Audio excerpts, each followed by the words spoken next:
We're waiting for Suzanne Hoffman and Lilia and Kate Porsche. Commissioner, good morning. Yes, we do anticipate they should be joining us here momentarily. Okay.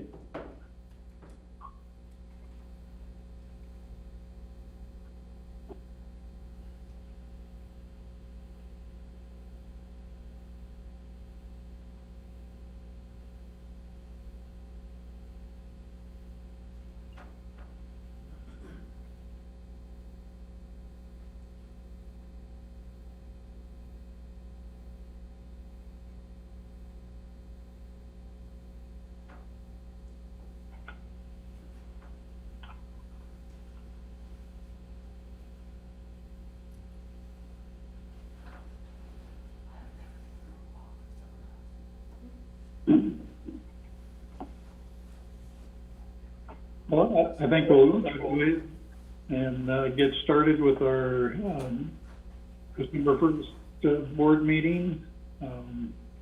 First up is introductions. I'm Pat Malone, Commissioner. Annabelle Jaramillo, Commissioner. Suzanne Ojiro, Commissioner. Joe Kirby, County Administrator. Van Stroney, County Council. Melissa Rash, Public Information Officer.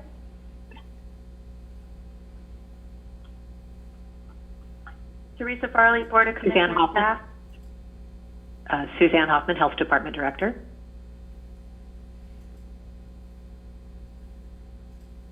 Lynn McKee, Fairgrounds Manager. Good morning, Kate Portia, Corvallis Benton County Economic Development Office. Nancy Greg Wise, Verrett. Commissioner-elect. Greg Verrett, Community Development Director.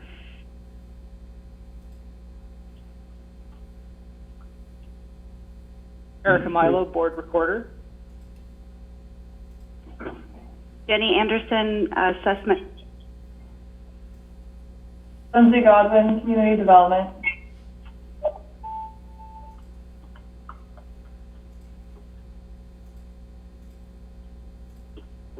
All right. Well, I think that's everybody. We have Nancy Weiss joining us, and I can't remember if Gary Stockhoff said anything, but I see you there, Gary. And Lillian Neville has just joined us, so I think that completes the introductions. Except announcements. Are there any announcements? Hearing none, move to comments from the public.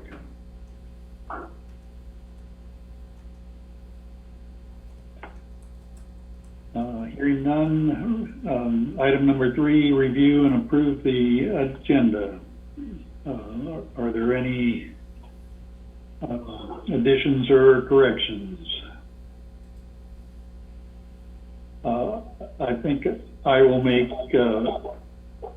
under item number 7, I think I will have 7.1 and then next 7.3 because Mary Otley is involved in both those, and so we will move 7.2 to the last spot there.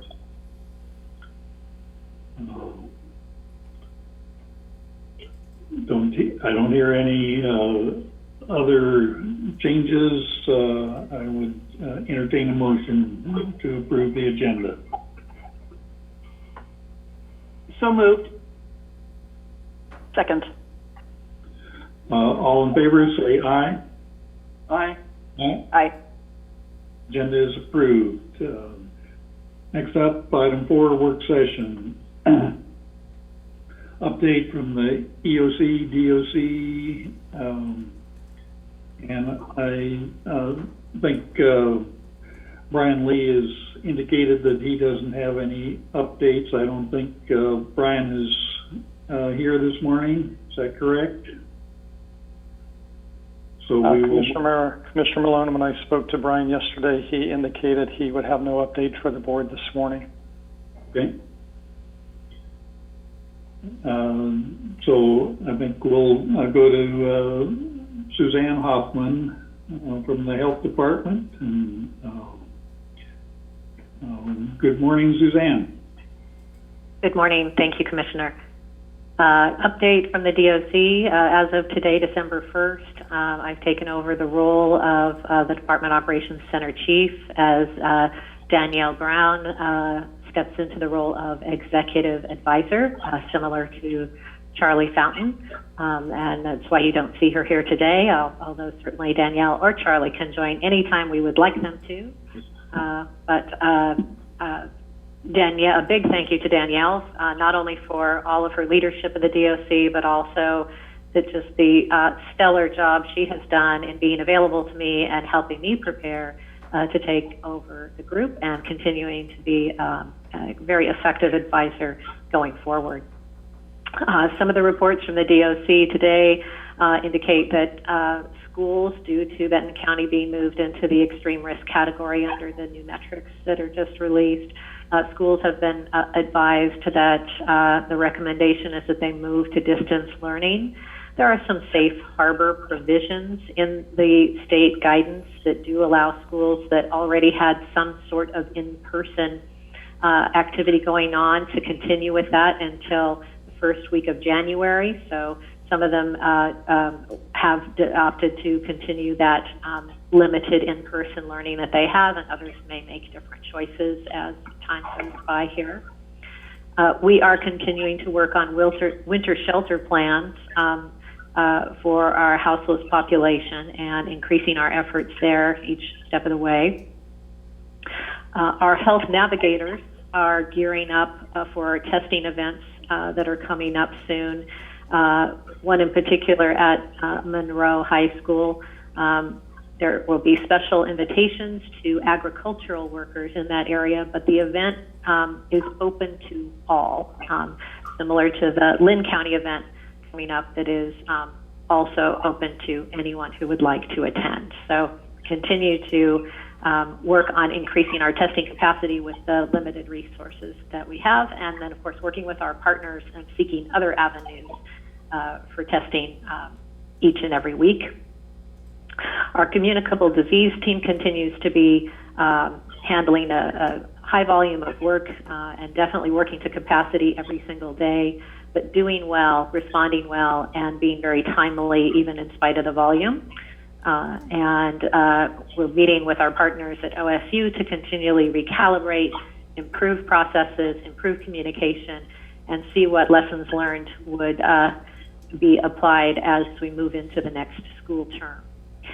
And then we're beginning, of course, to turn our attention to vaccination planning. We have a task force that includes Lynn, Benton, Lincoln County partners, as well as our hospital system.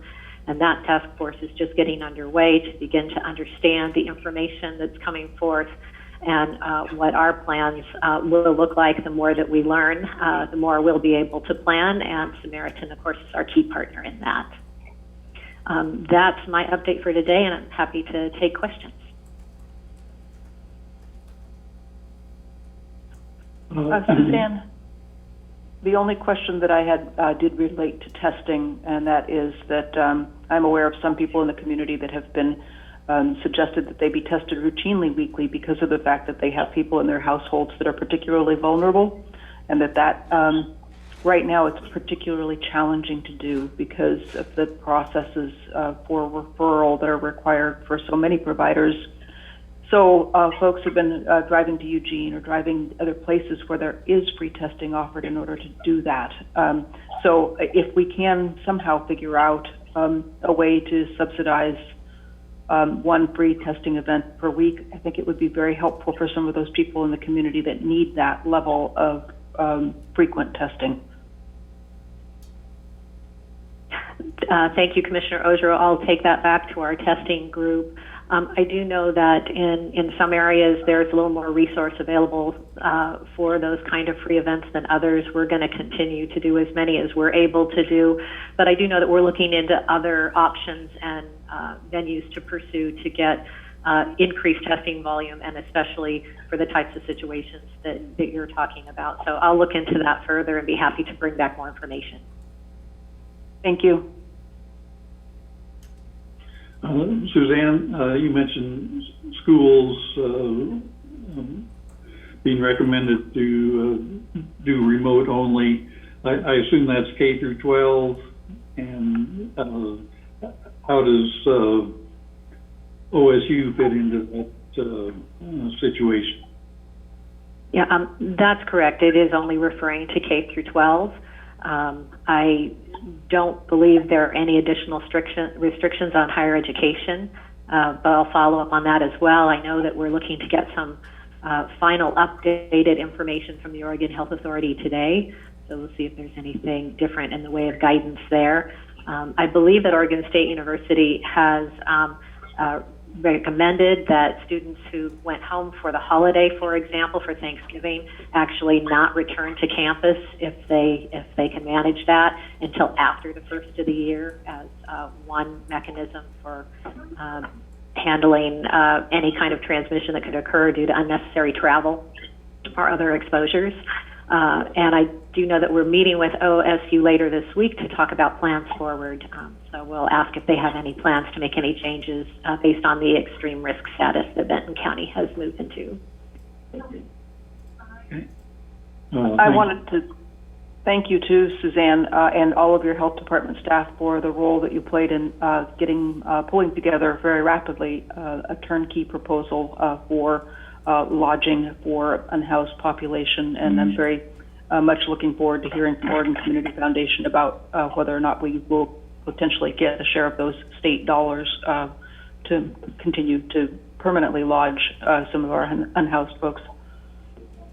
Thank you, and as you know, that was largely Julie Arena who helped to coordinate the effort with our community partners, and thank you for your leadership on that critical project, Commissioner. It's all Julie.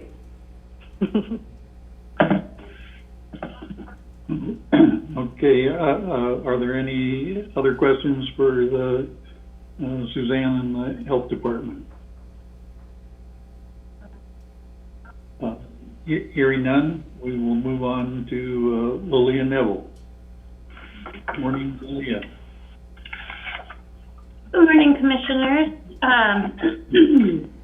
So Suzanne provided a great update that covers a lot of points for the Joint Information Center as well. So as we stated, we are waiting for that final bit of information from the Oregon Health Authority today regarding the new risk and protection framework that goes into effect later this week on the 3rd.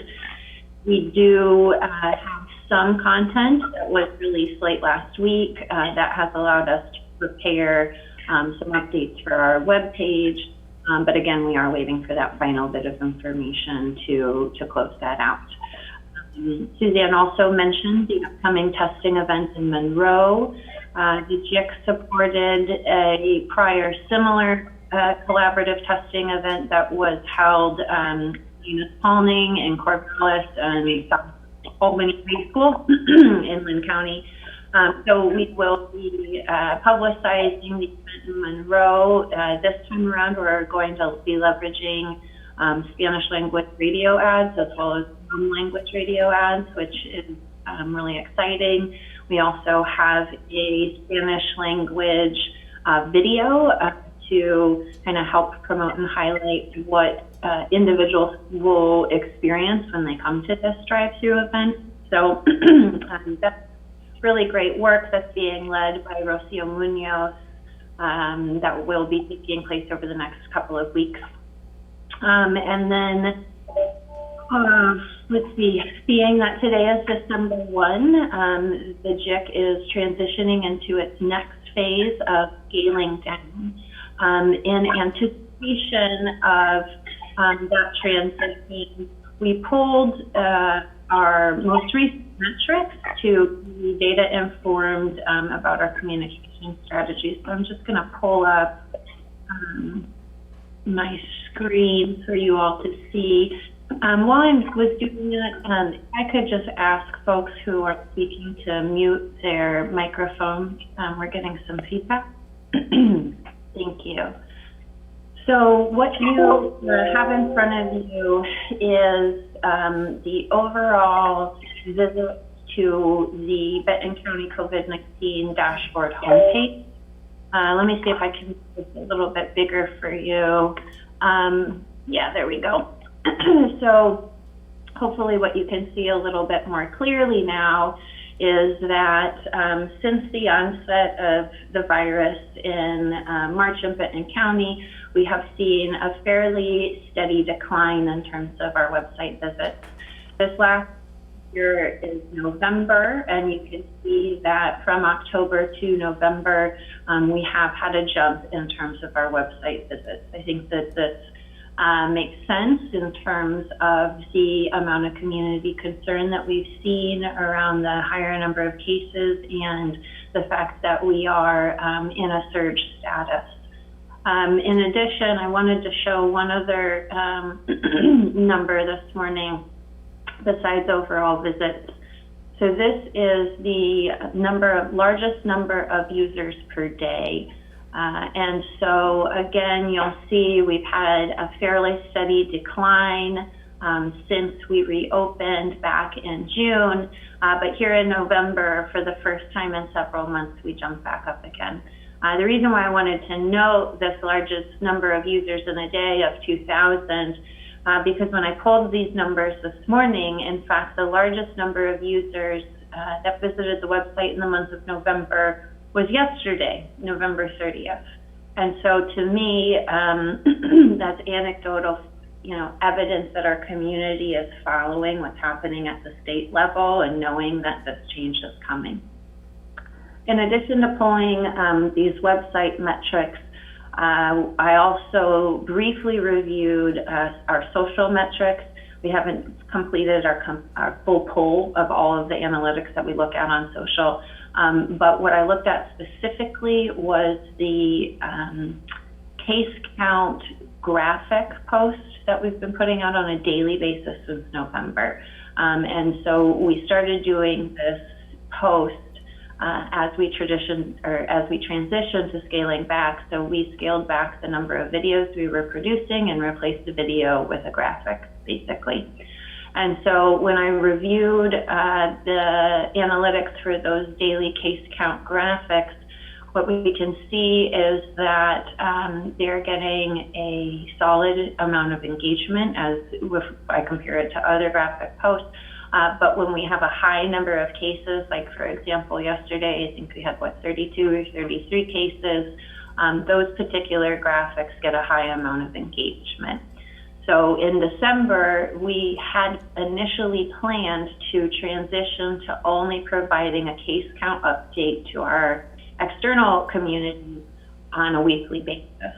Based on the numbers that we've seen in October and then here in November, we've determined to not scale down that particular tactic because it seems that it's a very beneficial tactic that our community is really kind of counting on. So at this point, we are maintaining that daily post to our external community, but we are continuing to transition all of our other deliverables down as originally planned. So in November, we were doing 2 English language videos per week. In December, we're going to transition that down to 1 English language video a week and keep our 1 Spanish language video. The other change in December is that we are changing from the amount of staffing that we have regularly staffed. We're keeping the amount of on-call staff that we had in November, but we are transitioning to scale down even more so in staffing in December. Being that it's just the start of December, I don't know how that's going yet, but I will have an update for you the next time I report out. It's the 3rd Tuesday of the month on how that staffing change is going. So that's all I have for you all this morning, but I am happy to answer any questions or review any other information with you.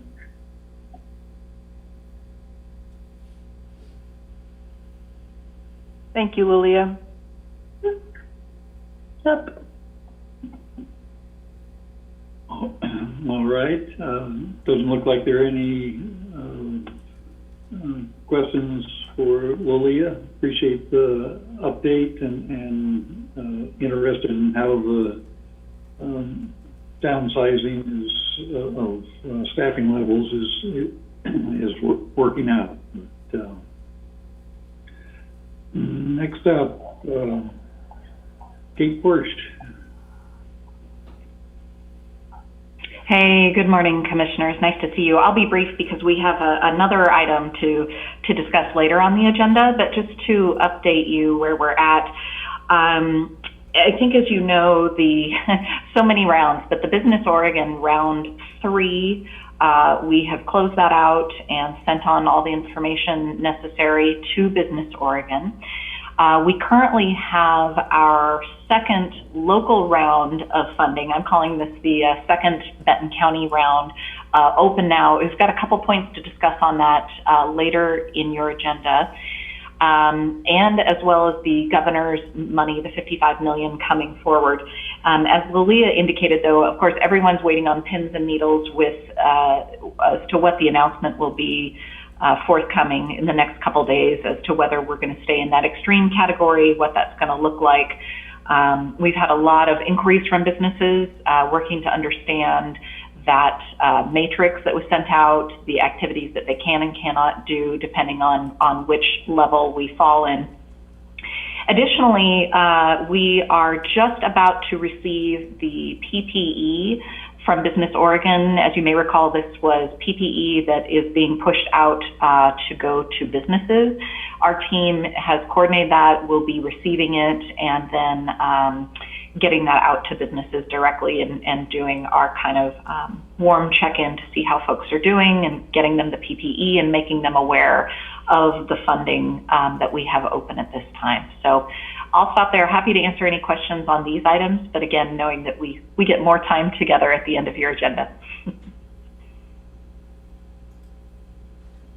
Thanks, Kate. You mentioned the round 3 being closed and the second Benton County round was open, and then the round 4 from the state is also still open. So round 4 was the 20 million.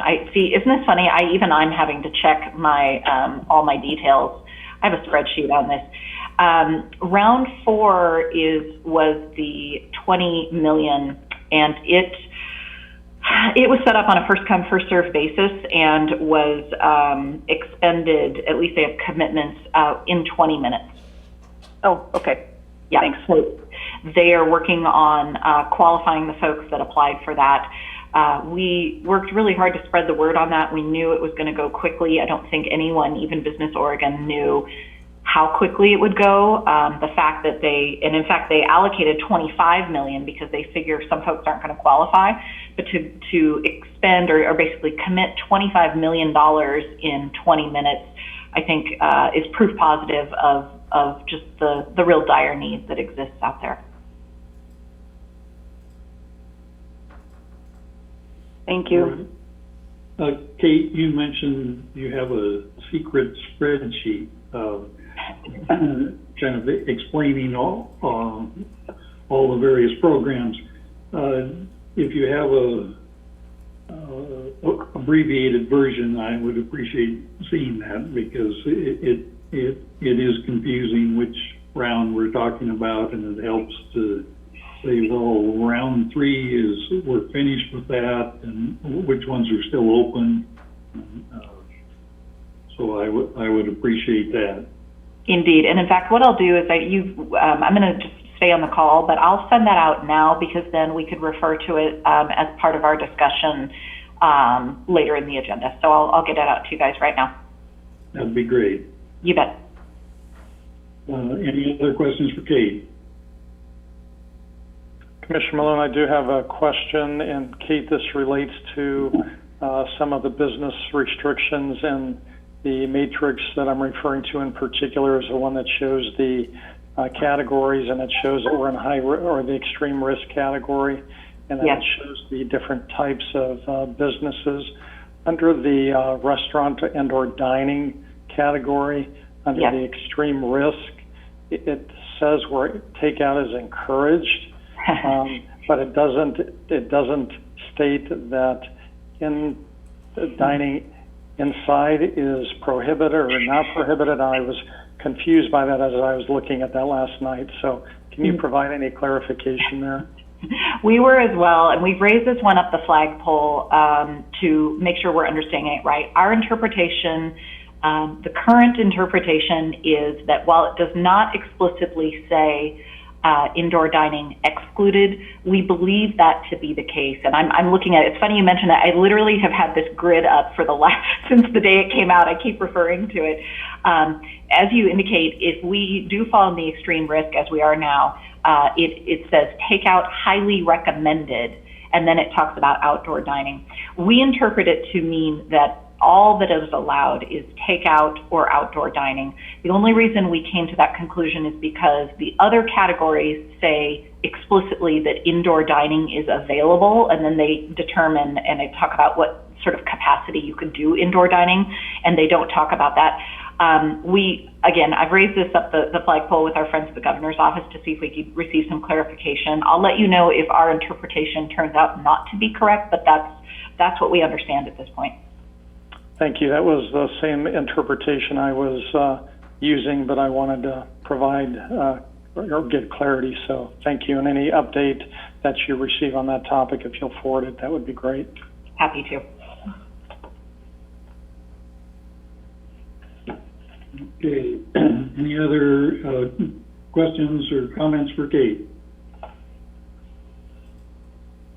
I have a update here. The sun is out in Kings Valley, so just to let you know. I appreciate that update. Thank you. All right. Next up, 4.2. Discussion of the 2021 revised building permit fee schedule. Greg Verrett.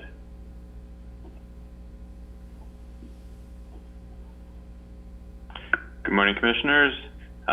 With me is Ron Dietrich, our Building Division Manager, and I'm going to let Ron do most of the description, but just wanted to just mention that we have, you and I, Commissioners, have discussed this in general terms a time or two previously. The Building Division has been many years without a general fee increase, and so this has been several years in the making. For a variety of reasons, it's been delayed, and we would like to move it forward at this time. And I will let Ron discuss the details, but I'll be here to help answer any questions if needed. So, Ron, take it away. Well, good morning. So to not get into the weeds too far, so generally speaking, this is a proposed 15% increase for mechanical, electrical, and plumbing fees. Those are the specific fees that haven't been adjusted since 2010. The structural fees are affected by an adjustment through the ICC, which is the International Code Council, each year. So those do tend to somewhat keep pace with inflation. So in regards to the structural permits, the proposed increase is 2%, and that's basically to align us a little more closely with the inflation rate over the last 10 years.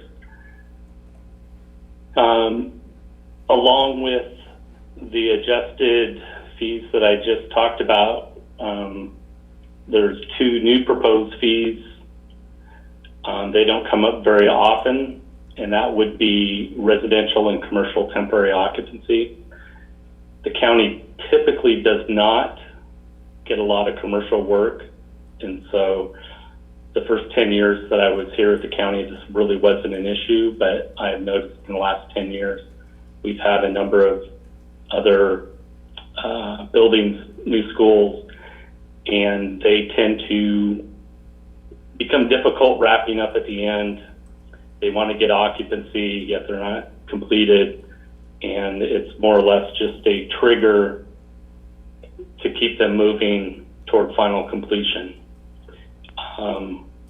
It's fairly rare that we get a request for a residential temporary occupancy, but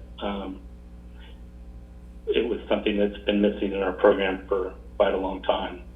The other piece that would be adjusted would be our hourly rate. We have not adjusted that for a number of years as well.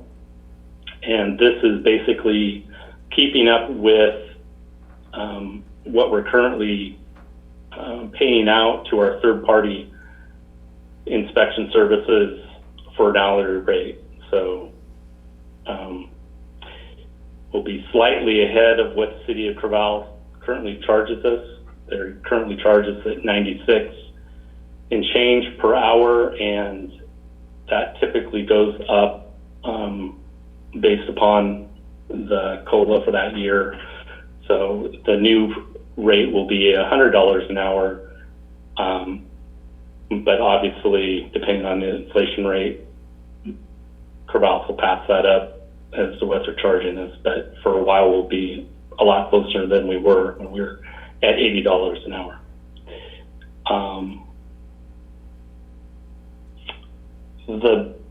The big change, again, is the mechanical, plumbing, electrical. So looking at a 1,600 square foot house, a permit that currently today costs for all the electrical, all the plumbing, all the structural, about $2,900. After the adjustment, will be about $3,100.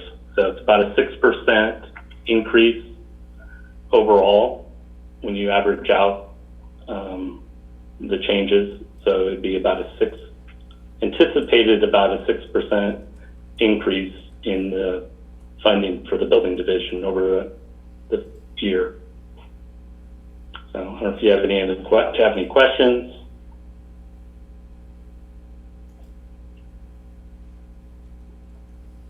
Well, I would just say that I think this is, as Greg mentioned in his opening comments, overdue.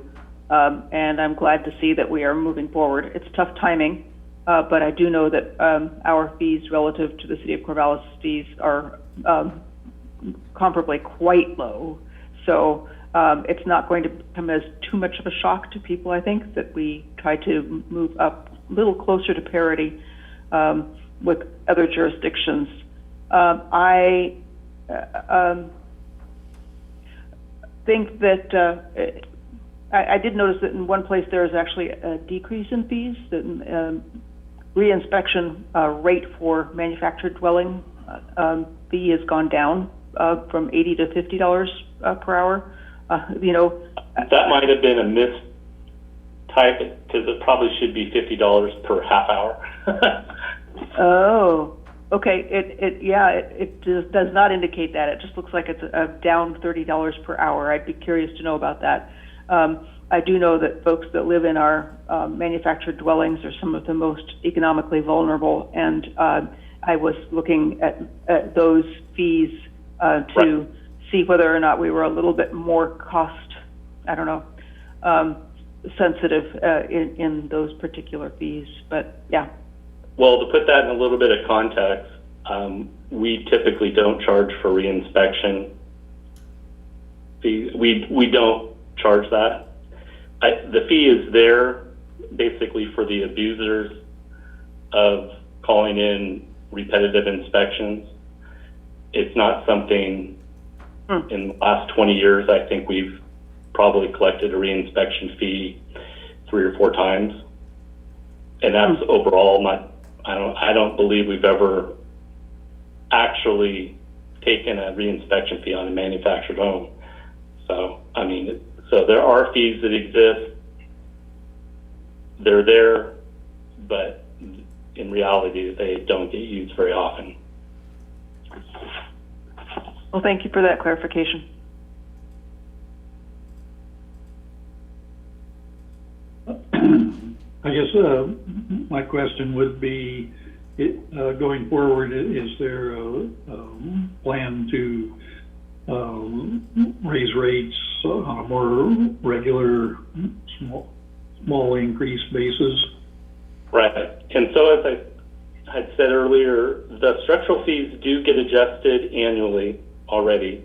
That's written into statute. Unfortunately, the mechanical, electrical, and plumbing permits are not part of that statute. So my suggestion would be to readdress it on a 5-year rotation. It's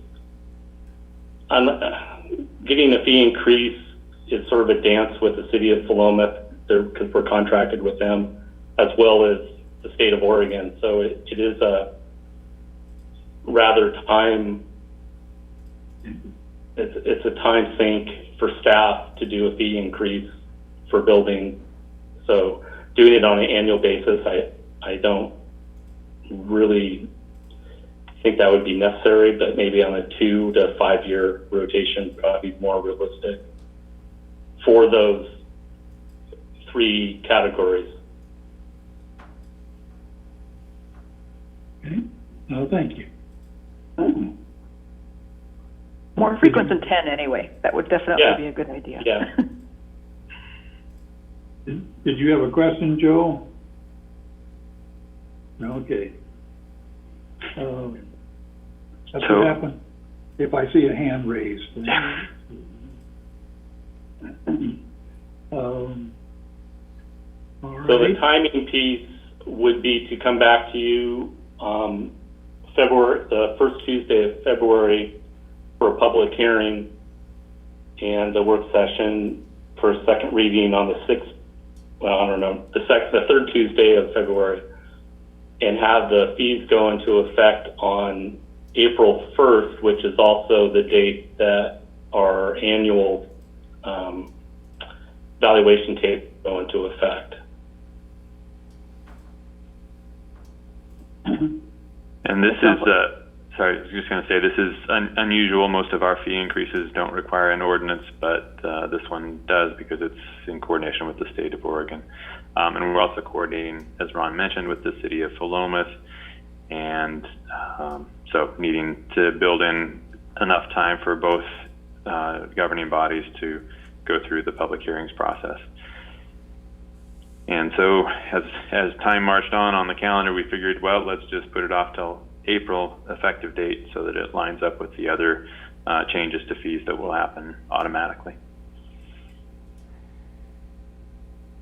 Sounds logical. If there's no further questions, I see a motion in our packet. I would move to direct staff to prepare an ordinance and proceed to public hearing on the proposed fee increase. Second. Been moved and seconded. All in favor, say aye. Aye. Motion carries. All right. Well, thank you for your efforts, and look forward to getting this taken care of after the first of the year. Thank you. You all have a happy holiday. Thank you, Ron. Thanks, folks. All right. Next up, item 5, our consent calendar. A couple November 3rd meeting minutes, November 17th meeting minutes, and then approval of appointing criminal justice CAC members. I will move adoption of.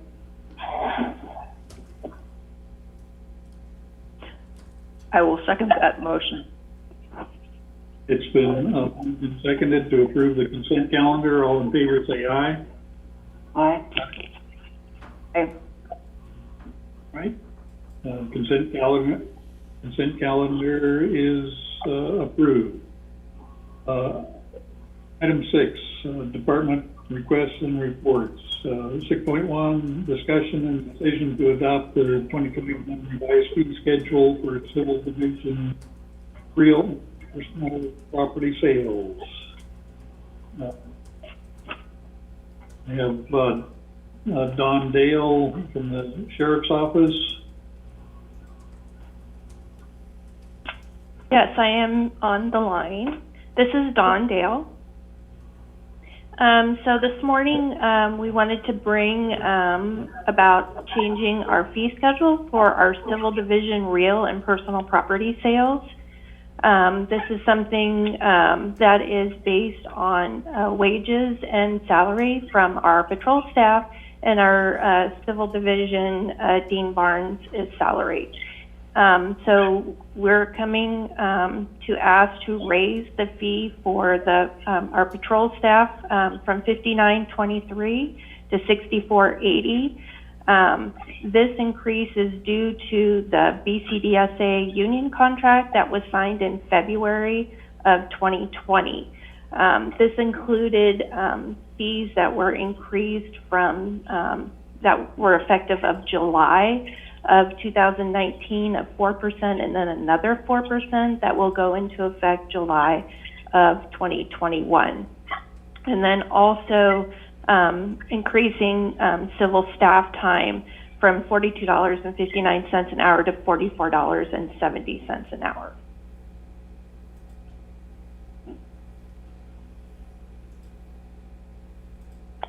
All right. Any questions for Dawn? I just have a clarification question.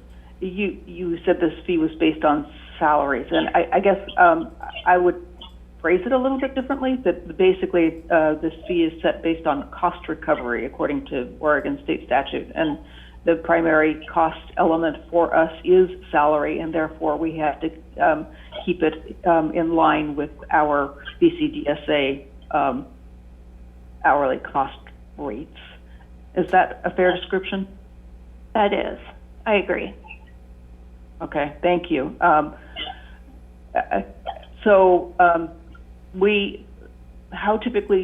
How frequently do we typically address this particular fee schedule? So I actually look at it at the around this time every year. I have it on my calendar, and so in the prior one that was done in 2017 was based on budgeted numbers. And so every year, and it's based on salary and on benefits, and so that ratio kind of changes as budget and actuals are kind of looked at. So every year I kind of look at it and do an analysis on it. And last year when I got ready to do the analysis on it, we had not signed a contract for BCDSA, so we really didn't know where those numbers were going to be. And so it was kind of going a best guess. And so it was so close to where it had been and where we had it, it wasn't material enough to bring this back to the board. And so it's unfortunate that they didn't reach an agreement by the end of their contract, and it went all the way to February of this year before we even had an idea where that was going to be. So for me to bring it to the board even going last year was not, I didn't have sound enough numbers because of that contract not being signed to be able to come up with it. And then the AFSCME contract, that one, when there's only a 1 or 1.25% increase as we've seen in the last 2 years, and weighing that out with actual benefits, there wasn't a material enough to bring that to the board. So hopefully going forward, the contracts will, be more timely, and we would be able to then assess this enough to increase that rate. So this was the first time where there was a material enough for me to bring it to the board since we did it in 2017. Thank you. That's very helpful.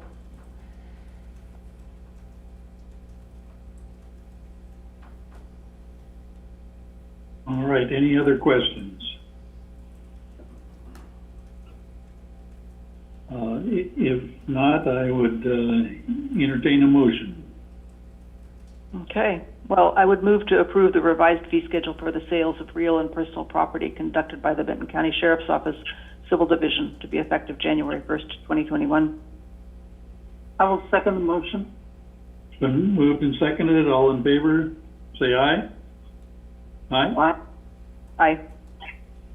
Motion carries. Thank you, Dawn. Thank you. Mr. Malone, I would just like to interject real quick. If the board hasn't seen in your email, there have been 2 things forwarded to you this morning. One is the P-card policy, and another one is an update on our CARES Act funding. So you should have 2 emails that you've received in the last hour and a half that will be relevant to items later on in the agenda. So I wanted to highlight this for you so you knew they were there and you could be prepared to bring them up when we reach those particular agenda items. All right, thank you, Joe. Next up, item 6.2, discussion and decision to adopt the 2021 revised fee schedule for the assessment department. Jenny Anderson. Good morning. Hi, good morning, Commissioners. The Assessment Department is seeking approval for the 2021 proposed fee schedule. This proposal indicates just a slight increase in a few of our non-statutory fees. We're also requesting the addition of 2 fees, one to provide notary service to our taxpayers, and the other is for the taxpayers' request to cancel and combine or uncombine their tax lots. It was also discovered with the creation of the new 911 district that we would like to decrease 2 of our fees based on the actual cost of services and the scale of the potential impacts to the district. You can see our changes in red on the right-hand side of the proposed fee schedule. And if these changes are approved, it would keep our department comparable to our neighboring county assessment departments.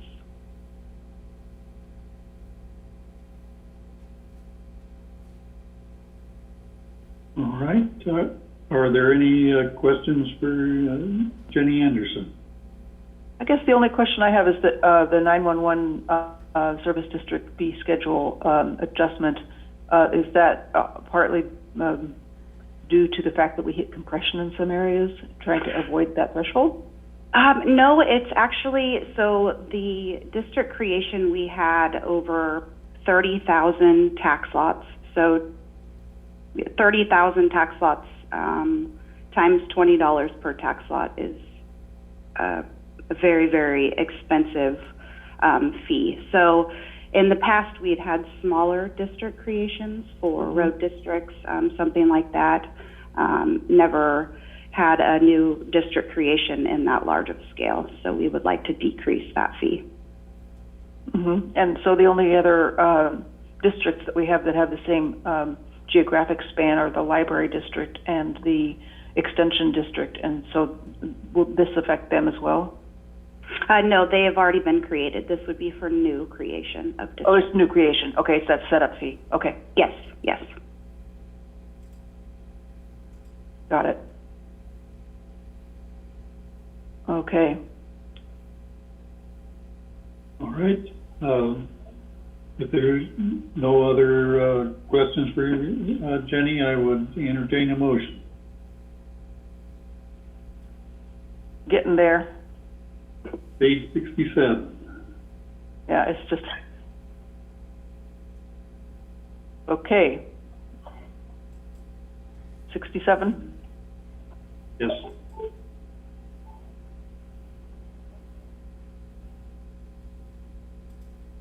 It's the scrolling that's slowing me down, sorry. I would move to approve the revised 2021 fee schedule for the assessment department effective January 1st, 2001. I will second the motion. It's been moved and seconded. All in favor, say aye. Aye. Aye. Aye. Motion carries. Thank you, Thank Jenny. you. Thank you. Take care.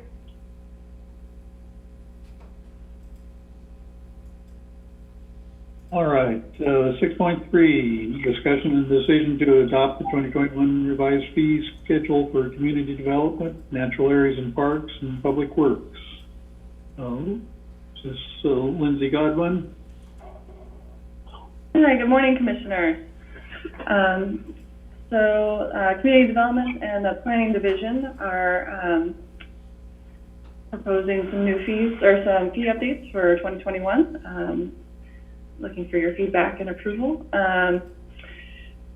Planning fees typically often include not just the time for staff to perform the review, but also include a notice to to surrounding property owners, either the notice of application, notice of decision, or both, and it often will include a legal ad. And sometimes it will include the recording, the preparation and recording of legal documents. So over the years, you know, we have had a lump sum of all of these together, and it's, you know, in each year we've described, you know, what we've increased and why, but there's never been really a comprehensive analysis of what has happened over the years so that it's easy for staff to figure out what has been adjusted. And so we're just trying to figure out what that lump sum includes. So this year I did that analysis with help from other staff. And so that's why this schedule looks so different from before. I've tried to make it a little more transparent for which applications have notices and which types, which have legal ads, and which have recording fees included in them. And I also, in looking back at the history, we did some across-the-board notification fee increases in 2018. I've done a little more refinement to that. So some applications that only needed notice of decision and not both, for example, have actually appeared to decrease in overall. But really, it's just making them more accurate as far as staff time and the amount of time it takes to do the notice. And so once I figured out what the staff time base fee was and the amount of notification necessary for the files, I then increased that sum by the 3.8% increase, which was what we agreed to do when we met earlier. And so then I rounded that fee and then added on the legal ad and any recording fees that we're covering. So when you see that final total change, some are, you know, the 4%, others are more, some are less. Anyway, so does anybody have any questions about that? No, but it sounds like a huge project, and I think it's that's great. It's always wonderful to have to be able to explain to people what the fees are based on, and that they're based on something rational in terms of the amount of time it takes to perform a certain task, and also to be able to document why we made particular decisions. So I think it's great that you are starting to track things on that more specific level. Thank you. Thanks, Ann. It also helps us know what we're covering when we're charging stuff. So hopefully it works all around.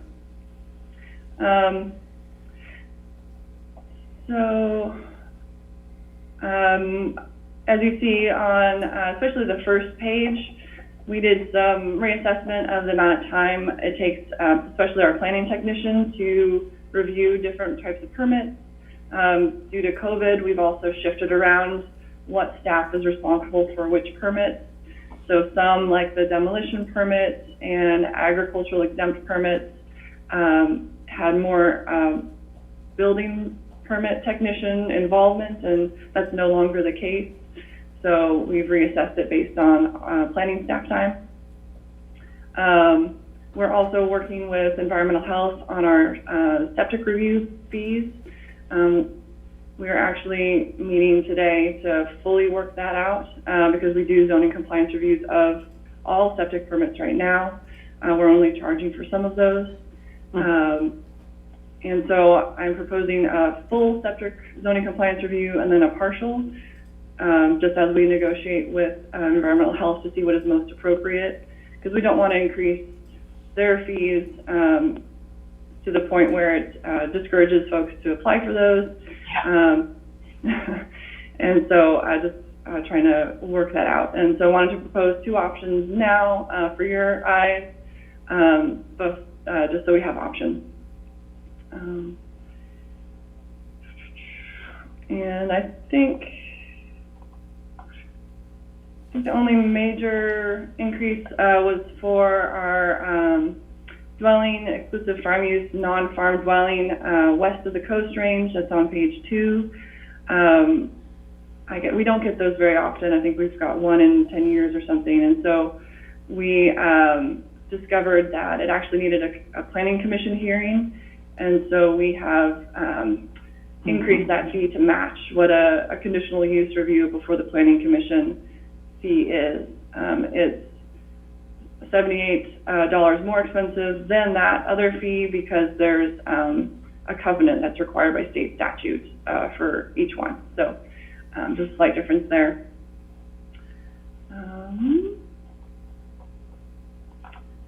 Yeah, so those are the fees in a nutshell. Okay. I have a question. Do planning fees of this type of matter typically also get shared with the Planning Commission? No, they haven't been, but I'm happy to do that. Thank you. It would probably be useful for them to know, because they'll surely get questions from the community as well. Yes, we'll do. Okay. Well, I really appreciate this level of detailed thought and analysis. Thank you.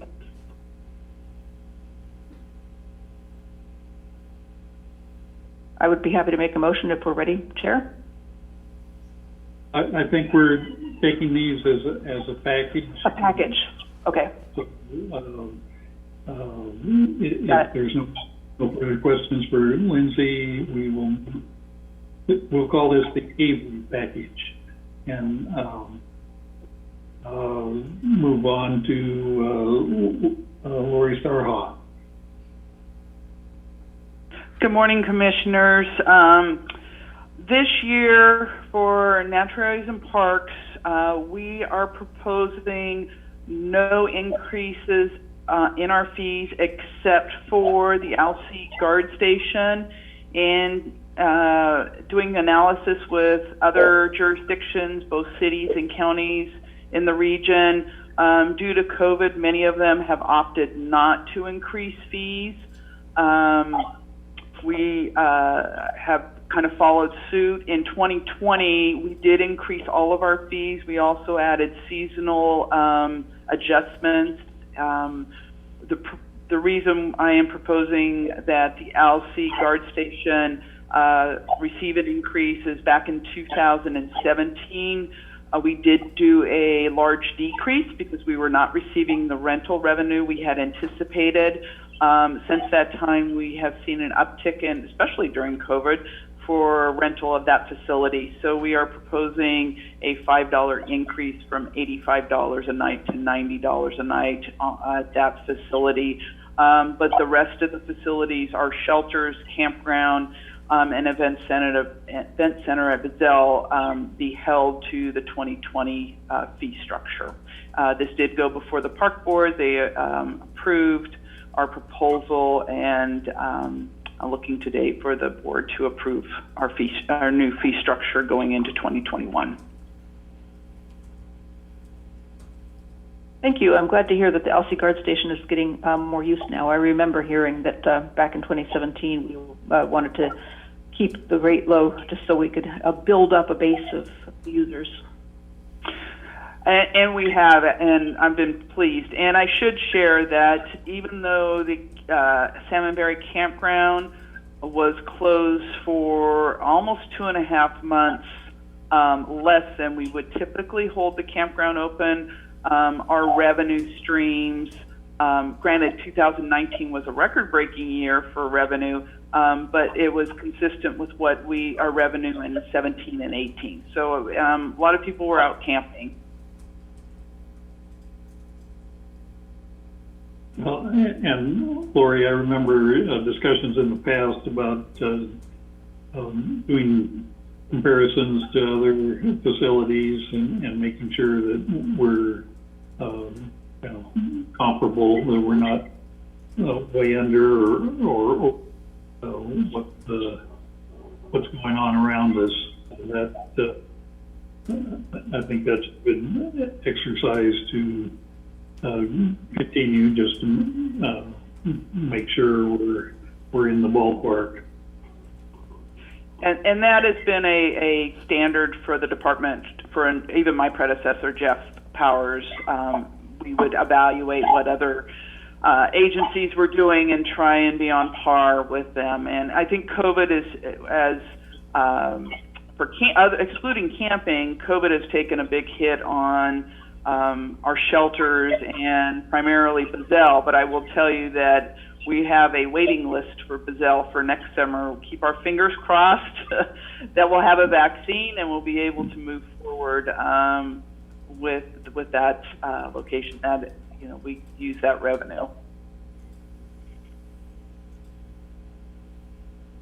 All right. I don't see any other questions for Lori, so we'll move on to Public Works and George Looney. Good morning, Commissioner. Good morning. Our request for 2021 actually is fairly simple. We are looking at the 3% increase. I will be on that. I also was a little judicious on the rounding, and some of those that seem right in the middle, I used to round down instead of rounding up.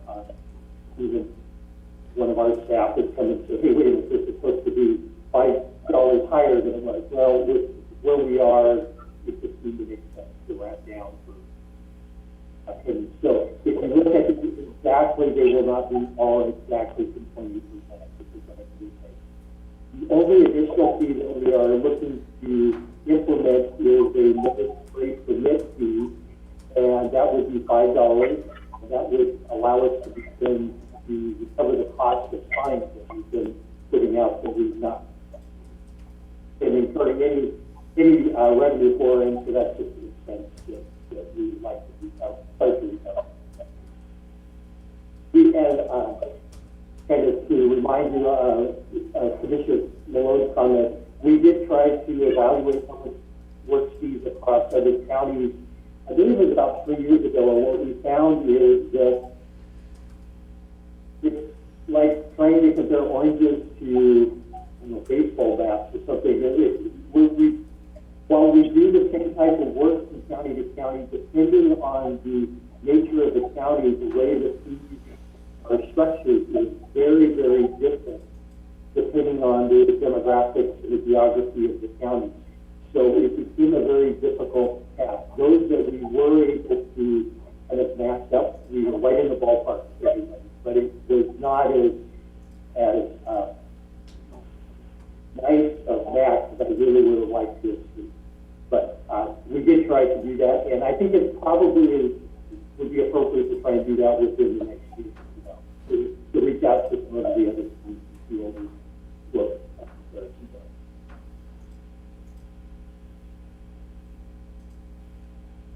That is pretty much it, though, unless there are any questions. I don't see any questions here. Just comment, I meant to, I think this is mainly for Lindsay, but the effort in getting the matrix squared away, a lot of work, but hopefully that makes things easier going forward, that you have the structure that you need to operate on. So hopefully all your hard work will pay off in the future years, where this process will be much easier. So think of it as an investment. Any questions for George? Seeing none, I think, unless there's any other questions, I would entertain a motion. So moved. Okay, second. I will. Okay, it's been moved and seconded. All in favor, say aye. Aye. Aye. And this is to approve the fee schedules for public works, community development, and natural areas and parks. So appreciate all the work that went into this, and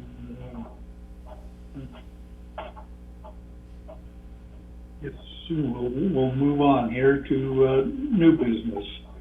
7.1, the matter of adopting charitable giving, purchase cards, and travel policies. Mary Otley. Good morning, Commissioners. I come to you today with some policies that are long overdue to be approved and adopted. I just lost track of them. Lily is smiling at me. I think we all lost track of them. And so, No, Mary, you're being way too generous. Commissioners, the reason why I'm here this morning is because I want to be accountable for the delay for these policies being advanced for you. Some of these policies are about 10, I was going to say 10 years. Whew, that'd be really late. 10 months old. And frankly, it was a staffing capacity issue before COVID, and then I've been completely redirected since COVID. Now that we have Stephanie Kirst on board, I am planning on onboarding her as the staff person for Policy Oversight Committee and reinvigorating that group. But when I saw Mary's policies on the board agenda, I just couldn't possibly bear to let her come here and bear the brunt of weakness, because it's my fault. So I just wanted to jump in and say that. and Lily, I appreciate that. However, I let them sit. I could have moved them on, and all of a sudden it's like, well, you know what? We've never posted those policies. So, and I did a terrible job, and I apologize for that in the agenda checklist that I've attached. I've named ones and attached others, and I think we've got you. There's actually 4 that need to be approved today, and the one that's missing in the title is the miscellaneous expenditure policy. It's in the motion, and it was attached. And then I very kindly, because I know Commissioner Oshiro wanted to read the financial policies, I attached those. Those have been adopted. So they just haven't been posted because it was another process in our Policy Oversight Committee that we didn't get done to get it posted. So the financial policies are adopted, albeit now that Commissioner Oshiro has reviewed them so well, we need to make some amendments to that. But we can do that, so we don't have to adopt the financial policies today. So that said, 4 policies. Okay. I don't know, I'm assuming you have had a chance to look at them. I don't know if you want to go over them one at a time with comments, and we can do that. And I can start with, I think, the easy one, the workplace charitable giving.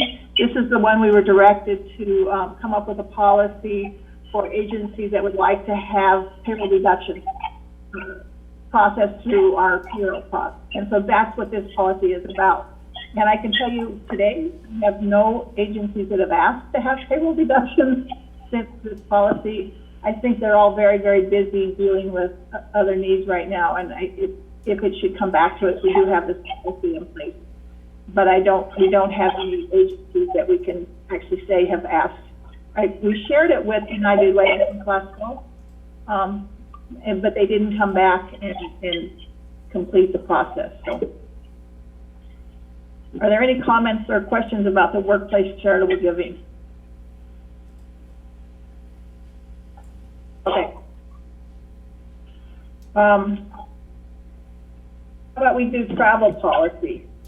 These have all been reviewed and vetted by staff, and I don't know, and a lot has changed in 10 months that this happened. So I think they're still valid policies. We tried to catch the gist of how it works is in the procedures, because we can change those easily. We can change our procedures. The policy can't be changed as easy. We have to go back to the committee and through the process. But do any of you have any comments on the travel policies?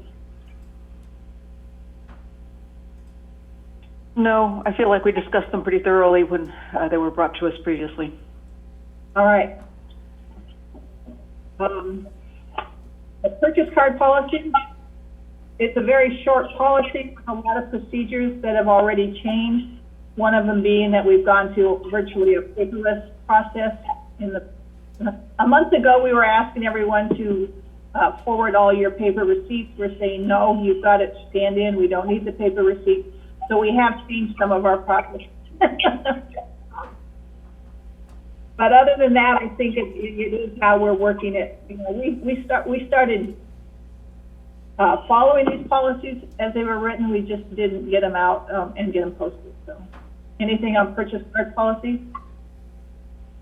All right. And the last one was miscellaneous expense. This one had a lot more conversation about it to make sure that we were capturing our sustainability thoughts and processes. And so that you'll see a lot of information in the procedures as to what we would like people to use county funds for, particularly for single-use bottle plates and cups, and be mindful of what you're buying, but not in the policies, in the procedures. So that's, are there any questions on that one? No, but I liked seeing the sustainability component in the procedures for that particular policy. I appreciate that.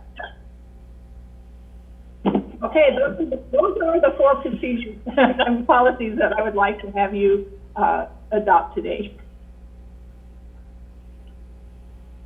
Well, I would move that we adopt F100 Workplace Charitable Giving Policy, F402 Travel Policy, F401 Purchase Card Policy, and OP201 Miscellaneous Expense Policy.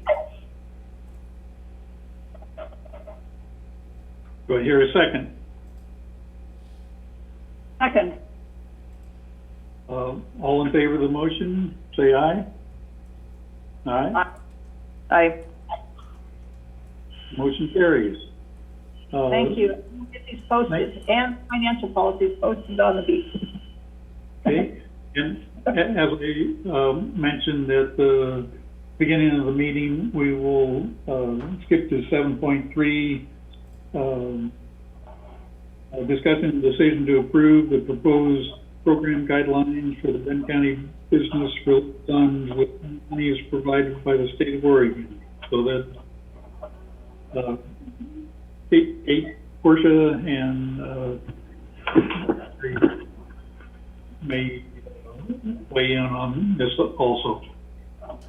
Commissioners, Joe Kirby, just wanted to identify additional anomalies.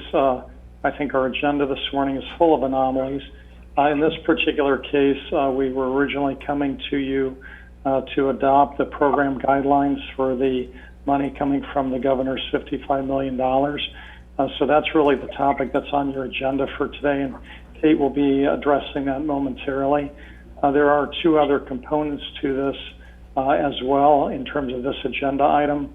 Once Kate walks you through the agenda item as it's displayed on the posted agenda, then after you take action on that, I'd like Mary to Otley to provide the board a status update regarding our CARES Act funding, and then we'd roll into another topic which Kate is coming back to the board about, which is getting clarity regarding some previous monies the county committed to assist with local businesses, and trying to make sure we all have the same understanding as to the dollar amount that the board has intended. So there's really 3 pieces to this, and I just wanted to explain that before Kate jumps in and addresses the first one. Thank you, Joe. All right, so with that, I'll go ahead and jump us off into the discussion about the governor's $55 million fund. That's what we're calling this round. I did just send out 2 documents, commissioners, to you. I copied Joe and Mary and Vance and Teresa as well. Let's first, if you can, let's look at the Word document that I sent. It's the draft, and I want to underscore draft outline of what we've come up with in terms of a possible program outline. When you open the document, The top in the darker yellow is the local round that we have open now, but what I'd like to direct you to is the section below that labeled Governor's 55 million Fund and the draft eligibility.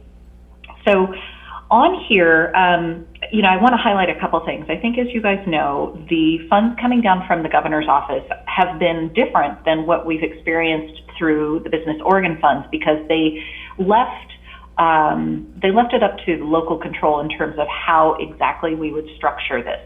What we have been doing in our office is we've been in close conversations with our partners at Community Lending Works and the folks in Lane County. We're trying to create as much regional parity as possible for these programs for a couple of reasons. One, we think it'll eliminate confusion with businesses.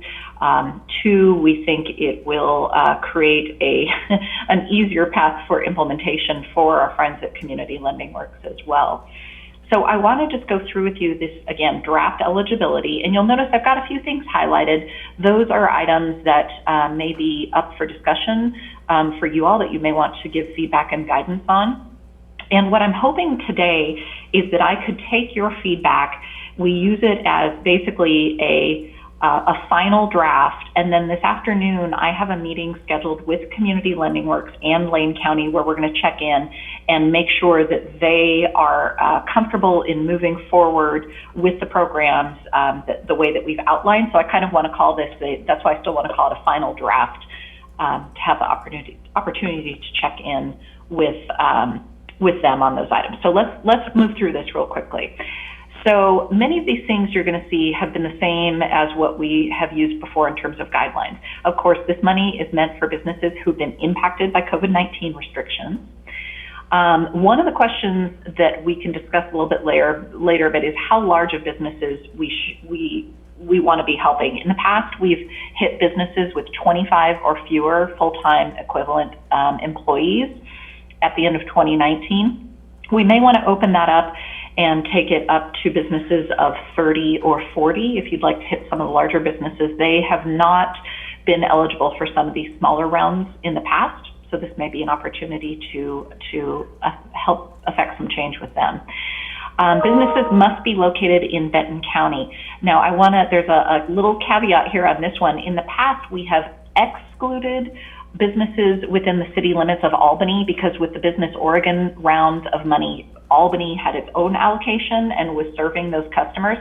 But for the governor's money, this money is county by county. So I wanted to be clear that the plan with these funds is that we would cover all businesses located within Benton County, and so that will include our friends up in North Albany, if you will. And I've got a call scheduled later today with the gentleman, Sean Tate, who Lynn County has hired to do outreach to businesses, just to confirm that and make sure we're clear. And I understand, too, Commissioner Ojero has been in communication with Commissioner Nyquist from Lynn County, just to confirm that those folks wouldn't be missed by our program here. Okay, so continuing down, we wanted to make it clear that any businesses who received federal dollars, whether that's through the EIDL or the PPP, would be eligible. This is, again, a difference in many of the Business Oregon rounds. As you guys recall, those folks were not eligible, and we would allow them to be eligible for this. Additionally, 501c3 nonprofits, and I'm so sorry, boy, I found a typo. I think the notion here was that we were going to make 501c3 nonprofits not eligible. No, okay, that is right. And this is a question for you all too. We were going to exclude the 501c3s and the 501c6s as well, since you all have been passing CARES money through other routes to them, but that's a question that you all could answer. I can tell you the governor's guidelines, I believe, excluded 501c6s. So the only question there would be the 501c3s. Okay, this is where I think it gets really interesting. The governor's outline, if you had read it on how this money could be used, indicated that they wanted the counties to structure this in a way where we could give preference or priorities to some of these different groups that have been disproportionately affected through the pandemic. So the way we've outlined this, and then I want to talk about how we would allocate it, is we have outlined based on the governor's information that we would give priority to minority, women, and tribal-owned businesses, those businesses in the hospitality and event sector, and we've got a list, again, that's just a draft list that we'll fill out a bit more, and businesses who were forced to close during either of the governor's orders. And then a priority that didn't come from the governor, but I know is a priority for you all, which is those businesses which are located outside the city limits of Corvallis. So the rural businesses, making sure that they're getting a shot at these funds too. We think all of those priorities are a good one. There is a little bit of a question on the minorities about whether or not women-owned businesses could or should count as a minority. We know in Benton County, I believe, just over 50% of our businesses or close to it are owned by women. So that's a lot of folks that would be eligible. We can talk about that in a little bit, but let me get you through the allocation and then we can begin to break this down. The thought here on how we would allocate, and this is the piece I need to confirm with Community Lending Works. We brought this up as a suggestion. Community Lending Works said that they would consider it and make sure they could roll it out. But our thought here is that we basically handle this as a staggered lottery system. First and foremost, I want to say we know that the lottery system is the most equitable way of getting funds out rather than a first come, first served structure, right? So the thought here is that we do a staggered lottery system. We make it easy on applicants. All applicants, they fill out one application, they check boxes. Are you a rural business? Are you a minority business? Were you one of the businesses that had to close? So we just have simple check boxes, one application. But behind the scenes, Community Lending Works, will run the lotteries in a staggered way. So the notion being the first lottery would be for our minority-owned businesses and the definitions that you all decide upon for those. And for each of these lotteries, I want to point out, if the lottery is under-prescribed, any remaining funds would go to the last lottery, which is sort of the general fund, if you will. If the lotteries are overprescribed, anyone, let's say for this first round, we have a minority business, it's overprescribed. If that business is eligible for any of the other lotteries, if they're a rural, if they had to close, they then roll forward and are eligible for those next lotteries, right? So we continue to make them eligible as long as they are not selected. So the notion being, we first would do the minority lottery. The second lottery then would be the tourism event businesses and those that had to close. The third lottery would be rural businesses in Benton County. And then the fourth lottery would be basically everybody else, that general fund, those who are in the city limits, not minority, didn't have to close. We would open it up. So that's the structure that we're proposing. Where the rubber meets the road here, though, and where we're looking for some feedback from you all, is the proportions that would go into each of these. So if I could, I would like to, just because it's going to be easier to look at, I think, in a spreadsheet. I'm biased, I'm a spreadsheet girl, but if you could please open the spreadsheet that I sent that was marked COVID Loan Grant. I'd like to direct you to the second tab. Oh, sorry about that. I'd like to direct you to the second tab, which is labeled Governor's 55 million. And I want to give you all a second to get there, make sure that you can see that. We'll use the first tab a little later in the topic that Joe brought up, but for now we're going to look at the second tab labeled Governor's 55 million.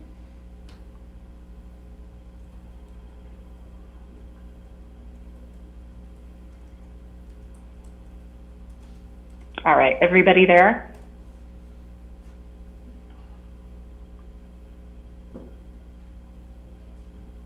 May still be loading.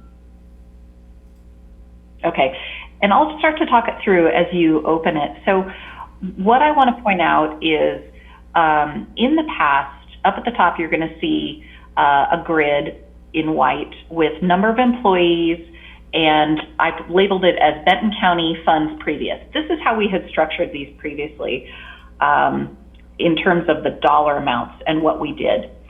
and we'll talk about those in a second, but let's look at the blue area, disbursement of the governor's $55 million.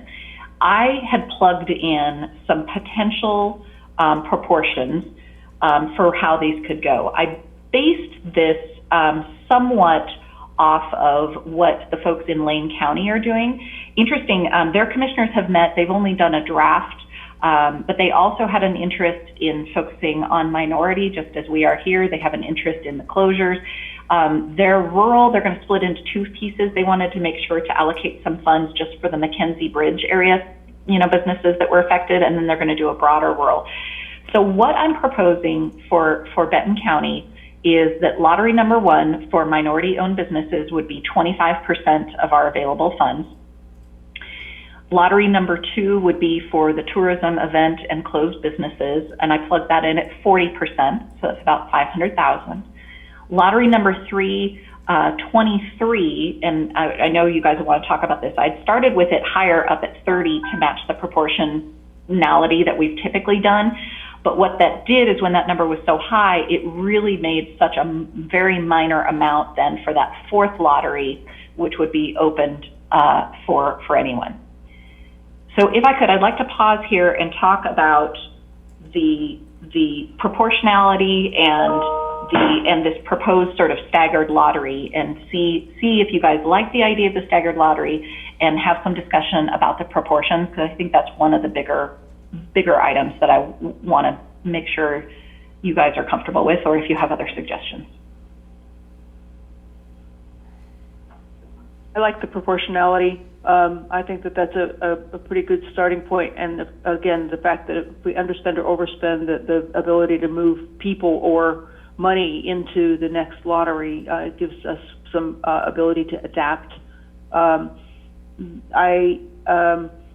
The tourism and closed businesses, that would include all entertainment businesses as well. But if we exclude nonprofits, then it won't include our theaters, for instance. It's a good point. It's a good point, and that is one space where the nonprofits could come into play. Like a Whiteside. Yeah. And I will say, I was explicit, and this is maybe a question too, Zan, since you brought it up. The governor's language read tourism. I added the word events only because we've been hearing from tourism. The way there's a definition that goes with it that basically is like restaurants, bars, hospitality industries such as hotels, things like that. Which, interestingly enough, we don't have a whole lot of hotels that are locally owned in Benton County. But what it didn't include, and we felt like it was missing, was our caterers, the businesses in Benton County that rely so heavily on tailgating, the folks that supply tents and things like that. So I added the word events to cast just a slightly broader net to capture the folks that aren't traditionally in that tourism definition. Yeah, and frankly, that's where I'm coming from, is that it's the arts and music that also, is suffering so much, and just the ability to cover them, because they have not, we may have given money through the Benton Community Foundation to nonprofits, but the arts and music-related nonprofits have not benefited from those funds. So I'd like to be able to assist if we can. That said, I don't want to dilute the capacity so much that we can't help people enough. Sure. And I also would feel comfortable bumping up that staffing level a little bit, because we have focused so much on mid to smaller businesses. But again, I don't know how much, and I do know that some of the restaurants have larger payrolls than that. Restaurants in particular, because they employ a lot of part-time people, might struggle to fit within guidelines if we keep it at 20 or fewer.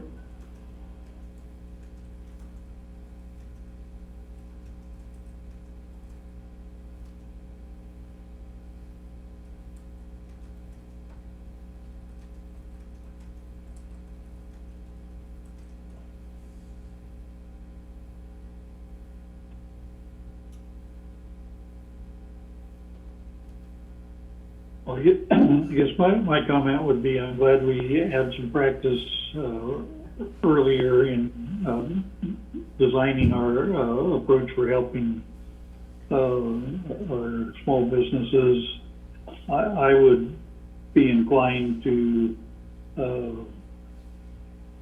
raise the number of employees. Does the state do a recommendation or at 40 employees? It seemed like there was some figure like that running around this spring. Not that I recall, and they didn't give us guidance on this one. In the past, Lane County's gone up to 30 employees. You know, there was some thought that what we could do, and in fact, let's maybe take a moment and talk about the grid up above my blue area now, which is the number of employees. You can see the breakdown, how we've done it in the past, where I labeled it Benton County funds previous. This was our previous local rounds that we've done, the two of them. One of which is underway now. We've done zero basically means sole proprietors at $2,500, 1 to 5 at $5,000, 6 to 15 at $7,500, 16 to 25 at $10,000. There's been some discussion of at least bumping that up to 30 employees or possibly to 40. I have the numbers, though sadly I don't have them at my fingertips at this exact moment. We don't have a ton of firms in that size. If you really look at Benton County, the vast majority are the much smaller, the 0 to 5 employee firms, right? That's where the bulk of folks are. But we do have some folks, obviously, some of these mid-sized businesses that are north of 25 employees that, as I said previously, have not been eligible for either the Business Oregon money or for our local rounds. So it could be a good way to help them. I think the flip side to this coin then is for you all to consider the amounts. Lane, if you notice, and again, I'm using them as sort of a bit of a comparator. Lane in the past in their rounds, and I think what they're thinking about for this round, as you can see in column F, they've really gone a lot bigger from the beginning, even in their local rounds, right? And in discussions with our partners regionally, we are feeling like in the past, most of the Business Oregon money, the funds that we set up locally have been these smaller amounts. And of course, every amount helps. But we feel like we are at a point, gosh, my husband had a great analogy for it. He kind of said, you know, we've got this boat that's sinking. And so do we want to give everybody a piece of cardboard that may or may not keep them afloat? Or do we want to build a life raft that we know has a good chance of carrying a certain amount of folks, right? So I think at this point, because we've done more of the breadcrumb approach previously, I think this is a good round where we could look at a more substantial dollar amount that could really help carry folks through this really tough time and through the current shutdown that we're in right now. So our thought was to try and get to a space where we're averaging about $10,000 a grant. So the idea that I had, you'll see in column C, labeled idea, is that we do something basically double what we had done before. So sole proprietors would be eligible for $5,000, 1 to 5 employees, $10,000, 6 to 15 employees, $15,000, 16 to 25 employees, $20,000, and then if you wanted to open it up for those larger firms, I think we would logically probably bump that up to 25,000 at least. And again, you've got about one, after we back out the fees, which one note on the fees, Mr. Joe Kirby will be very proud. I did indeed ask about the fees and got them to agree to a 5% fee rather than a 6%, which is great. And part of that, I think, is their willingness to do that because we're working so well with Lane County and we're working to align the programs. That's going to create, as you indicated, Joe, some economies of scale in how they do the rollout, and because of that, they were willing to negotiate. So, anyway, so that gives you an idea. If we were to go that route, we'd have a range then of $5,000 to $25,000 for awards, and we've got $1.25 million to put out.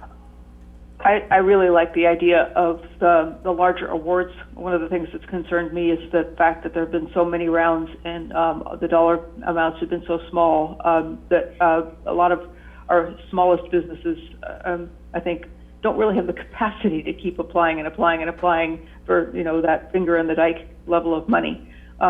So I think this is a good idea. If we had to make a trade-off between the boosting the number of employees or the size of business eligible and the size of the grants, or I would err on the size of bumping up the size of the grants rather than adding in the larger businesses, especially if, as you say, we have so few that really do have more employees than this.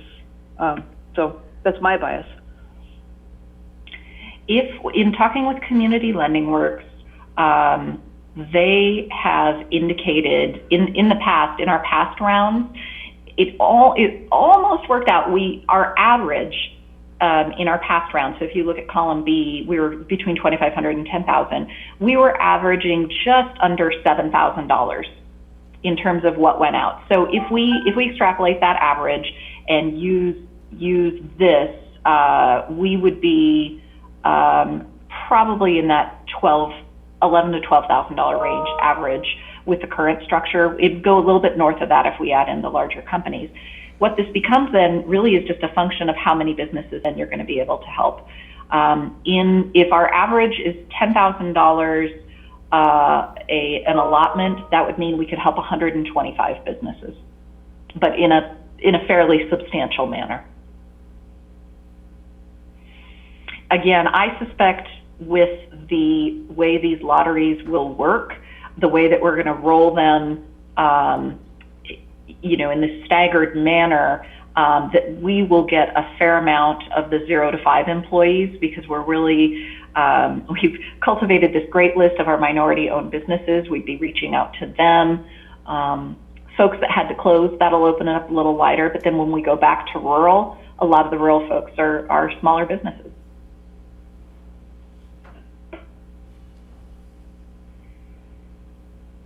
On the number of employees, it seemed like when we talked about this earlier, it seemed like you said we had 3 or 4, fairly small number that would be in that 25 to 40 category. Does that sound at all familiar? And I apologize, I don't have the number here. It's more than that, but it is a small proportion of the Benton County businesses compared to how many sole proprietors and small businesses there are. And I apologize, I don't remember the number offhand, but I can certainly let you know afterwards. And again, if it sounds good, what I'd like to do is take what I hear today, meet with Community Lending Works, make sure everybody's on the same page, that we can roll this out as stated, and bring back the final version next week. I don't know, Mary may have an update as to whether or not we've yet received the contract. I know that they're working to get the funds out, but I think even if we were to finalize it next week, we would still be in a pretty good time frame for getting these out. As an update, as we were sitting here, the contract has been signed and I have it back. So they're going to disperse the money fairly shortly. So I'm hearing some, Commissioner Ojero, your suggestion about the 501c3s, adding those in, and then that would allow, especially the arts and music, in the folks that had to close.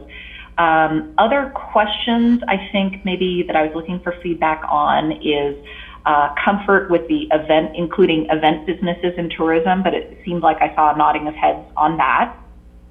Okay. And what about also the carve out in the minorities, including women-owned businesses as in the minority list? That was in the governor's suggestion that came down. I'm completely flexible on this, and welcome your thoughts. Oh, well, I have trepidation over that, Kate. It seems like in the past when they've been combined into one, it's one becomes more a loser than the other, and so I have some problems with merging them. I would say that if, as you mentioned earlier, your data indicates that more than 50% of our local businesses are owned by women. That doesn't constitute a minority anymore, at least in Benton County. I would say that if we were in a situation where women owned, fewer than 20% of our local businesses, I would feel much more comfortable with that carve out. Yes, and how about this? I will confirm that data and bring it back. For now, I will not include unless I find that my recollection of the data is foggy, which it possibly could be because I've got a lot of numbers floating in my head right now. So let me just make sure of that and bring that back. The only other item that, and I apologize, I should have mentioned this. I do want to be clear. At the very bottom, if you scroll way down, there's just a couple lines. And I wanted to, I guess, see if you all were okay with this. This is our brand new businesses, and we're calling them the 2020 businesses. We have heard from a handful of folks in our county, both rural and in Corvallis. I'll give you some examples. Valken Cellars, the Common Fields Food Cart Pod.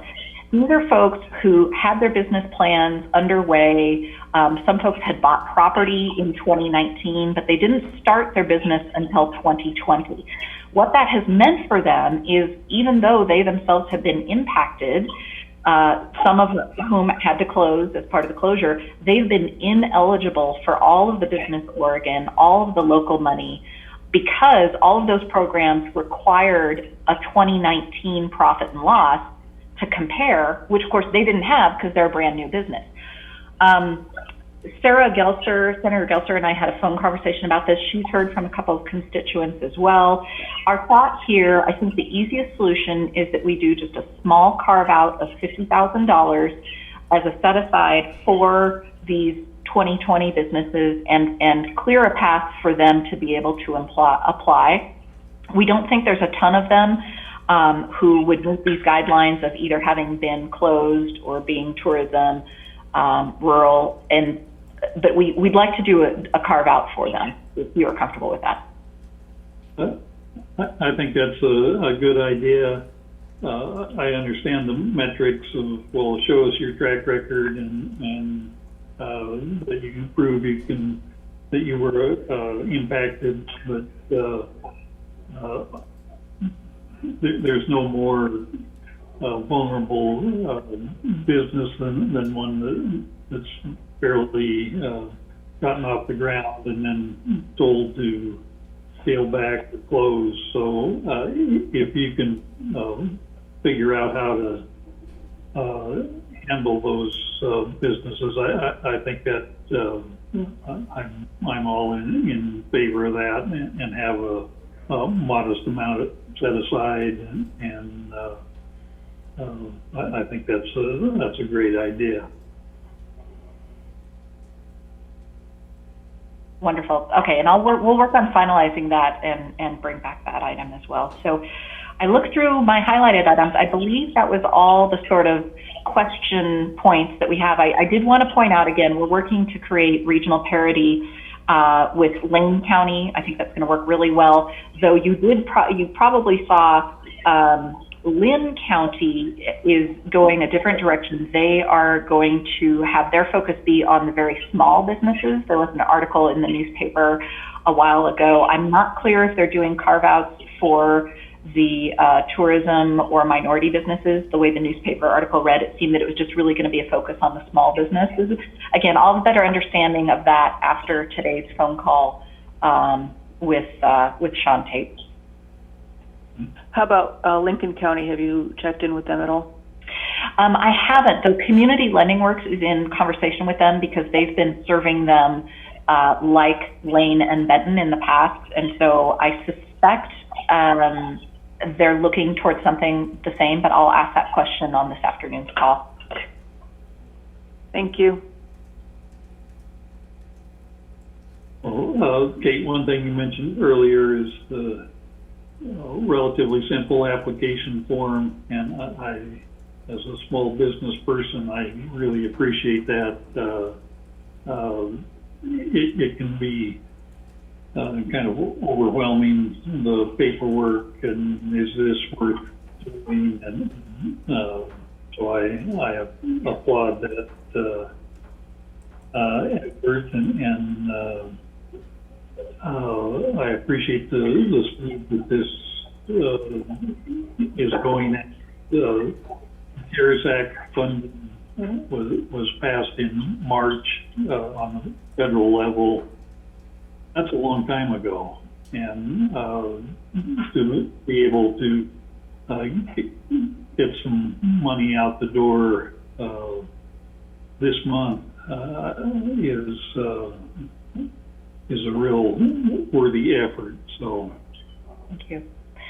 No, we're really tickled that these funds were allocated to all the counties in Oregon. I think it's going to make a huge difference. I failed to mention, I just want to mention very briefly, I glimpsed Vance Croney's name on here. I did want to let you know, I had a quick conversation with Vance about being really clear about the language we use in these staggered lotteries. And what Vance and I discussed, and was already the plan that we had, is that we're just going to be very, very clear. And it reminded me, Commissioner Malone, we want folks to know what their chances are. So our plan is to indicate that prioritization will be given to these different groups, and that we are allocating funds up to the specific amount, and I'll work out the math. And we're going to be very clear that if you are a minority-owned business, you're going to be eligible for this pot of funds, and then very clear that if you don't receive, you may be eligible for other pots. But just so, if you are a white man who owns a business in Corvallis, that you're clear on where you fit in and what your chances are, and whether or not you want to take the time to apply. We just want to be very transparent so all the different groups understand where and how they're going to be eligible, if that makes sense. Well, and I think it's accurate to say we're following the governor's guidelines with our criteria. So it's very not much like winging it here, and this is the instructions that came with this funding. Agreed. I have one other question. Is this grant money and other preceding grant money all taxable income for all of these entities? That is a good question. I would assume it will be. I cannot say for certain, but like, for example, when folks receive urban renewal grants, it's taxable income. And unfortunately, there also was just news that came out on how the CARES Act money is going to be treated as well, which was not as favorable for businesses in terms of its deductibility. There were some rulings that just came down this last week. So it's an excellent point, Van, and it may be worth exploring that we're just very, again, in my urban renewal days, we're always very clear, like, you may want to consult with your tax professional to understand the consequence of receiving the money. And I have a question on that. Who is responsible for reporting the grant disbursement? Is it us, or is it going to be Community Lending Works as far as the 1099? I will ask Community Lending Works. I think in my mind, I had assumed it would be Community Lending Works since the funds are going out from their account to the recipients, but let me make 100% sure of that, Mary, so you guys don't get our surprise.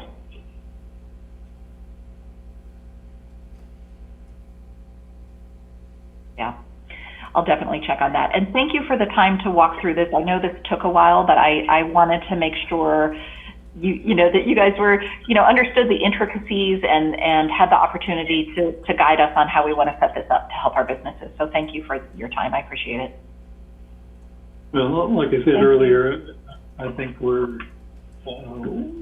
been well served by having practice earlier in setting our priorities and just how to proceed. And we had the Lane County example of first come, first serve, and $400,000 disappeared or was distributed real quickly, and I think helped 17 businesses, and the other 200 that applied later were didn't make cut. So I think we are well served by this lottery approach that now you've kind of updated. So, and I think the conversation is deteriorating. We're talking about taxes, so maybe it's time to move on to the, if there's nothing further on the $55 million dispersal, talking about the prior funding, and that's, I think, why Mary Mr. Malone, can I just interject real quick? No, please. We do have a proposed motion for the board in your packet that applies to the program guidelines. So I want to highlight that we still want to make sure that we approve the discussion that Kate has just had with the board and the proposed guidelines. So I'd actually, in fact, encourage the board to go ahead and take that action now before we move on to the other topics. Okay, thank you. That's on page 185.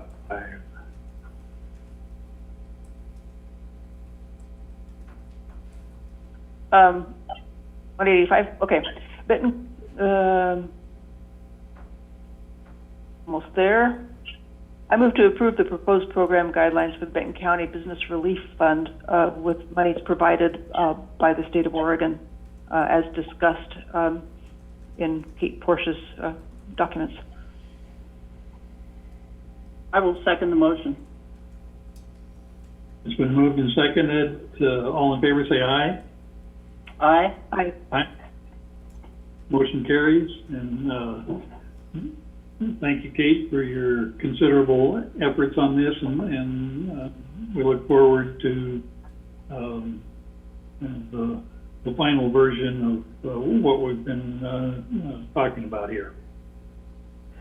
Commissioners, we'll be coming back to Kate here momentarily. What I've asked Mary to do is to allow us to divert our conversation to have her update the board on the remaining funds that the board has access to relative to CARES Act funding.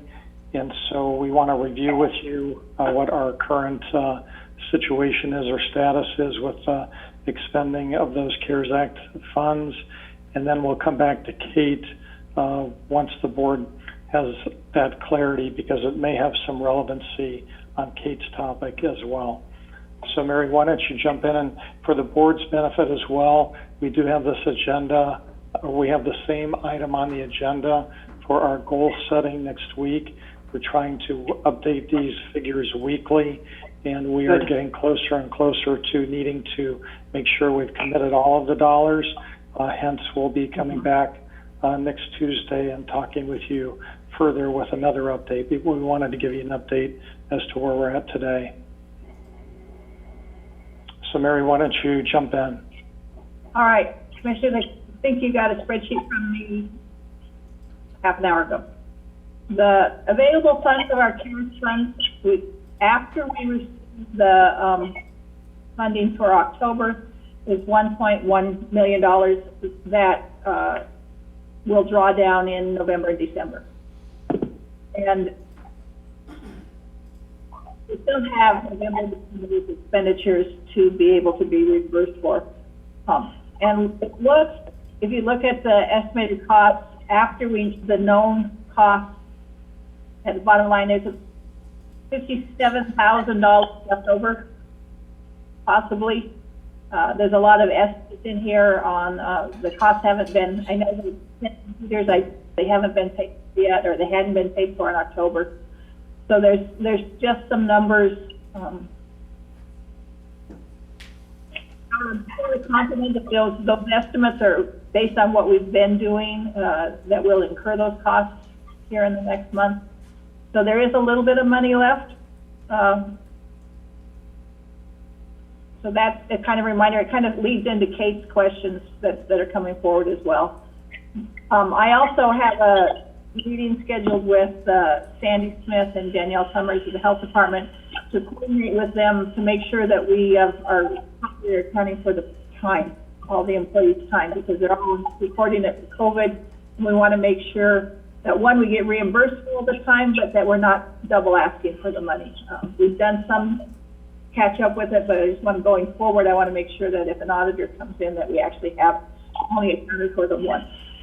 So there could be some extra money if we found these double counted people, but that meeting's, like, Commissioners, and just to give you an example of how this continues to evolve and change, just a week ago, we were showing a balance that was a deficit of approximately $150,000.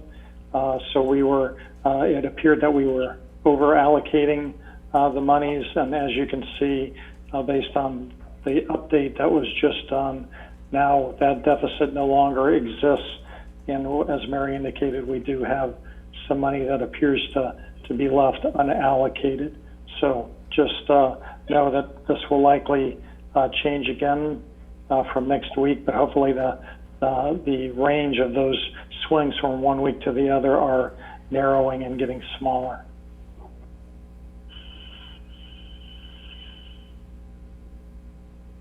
Okay, Mary, I have one question. In terms of the potential uses at the bottom, some of those we've already made decisions, yes. correct? The Yeah, Benton those Community are- Foundation, United Way for childcare. Right. And what we haven't committed to is the lease costs, and really only the lease costs. That can either be in or out depending on how we fall on that. Because we have incurred that cost. We were just trying to get the placeholder, but the rest of it we've committed to. I should move it up. I changed my spreadsheet, but. Okay, that makes sense now. So the lease costs are just one of those things that we can use to soak up the last bit of those funds if they're available. Yes.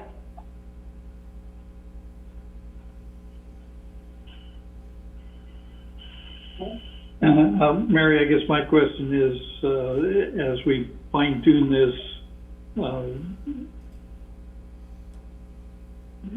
is it correct that we should be able to get it pretty close to zero by the end of the year, end of the month?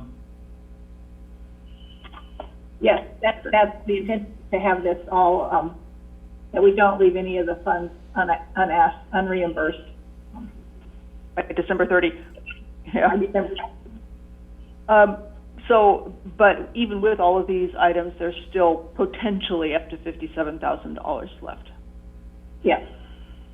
And, yeah, at this moment. So with the line items for the Economic Development Office and for Dev Northwest, I'm assuming that those are partly the fees and costs associated with these funding rounds? Actually, you know what's missing there is in Dev Northwest, they need to add the 5%. That's, no, is that the first, Kate, are you there? The first 100,000 was fee-free. It's the $1.2 million that's 5%. The 1.3 million will be 5%, but we can use the governor's money to pay for its own fees, which is different than the Business Oregon money. So Benton County's total allocation is 1.3 million, and then I backed out the 5% fee. Okay, so but the 100,000 or the 130, whatever it is, are there fees associated with that? Yes, but I allocated, however, and I don't know, because I apologize, I don't have your spreadsheet, but I allocated funding for the fees in the requests that I made of both the city and the county as its own line item. So those should be anticipated, I guess is the word I'm looking for. Got it. The 30,000 is what we agreed to transfer to the city to fund a couple of their programs, the legal defense and that type of thing. That was the county's share of the larger. I've asked Kate to get me an invoice and we'll get that money out to them. We haven't spent it yet, but that's what the 30,000. Excellent. Thank you. Any other questions or comments on this topic?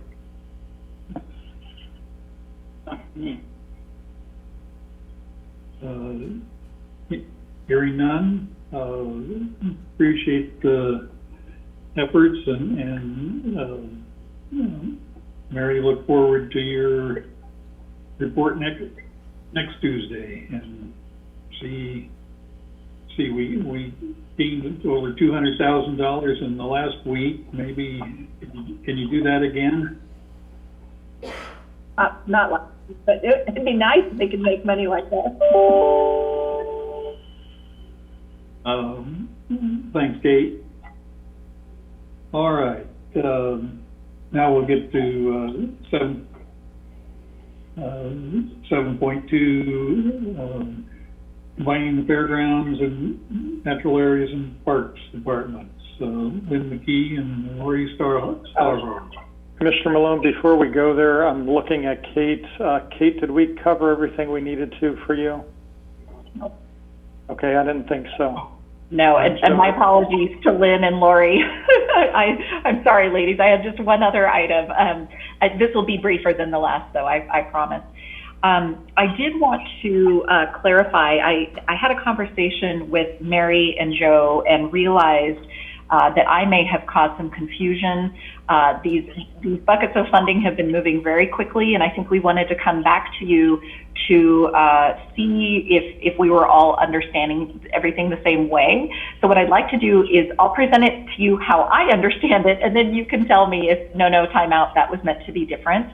So I'd like to direct you back to my spreadsheet, please. And this time we're going to be looking at the first tab labeled Benton County COVID Loans and Grants. And this is the master spreadsheet that I've been sharing with Mary, where we've been tracking, at least on the economic development side, what all's been happening because there have been so many rounds.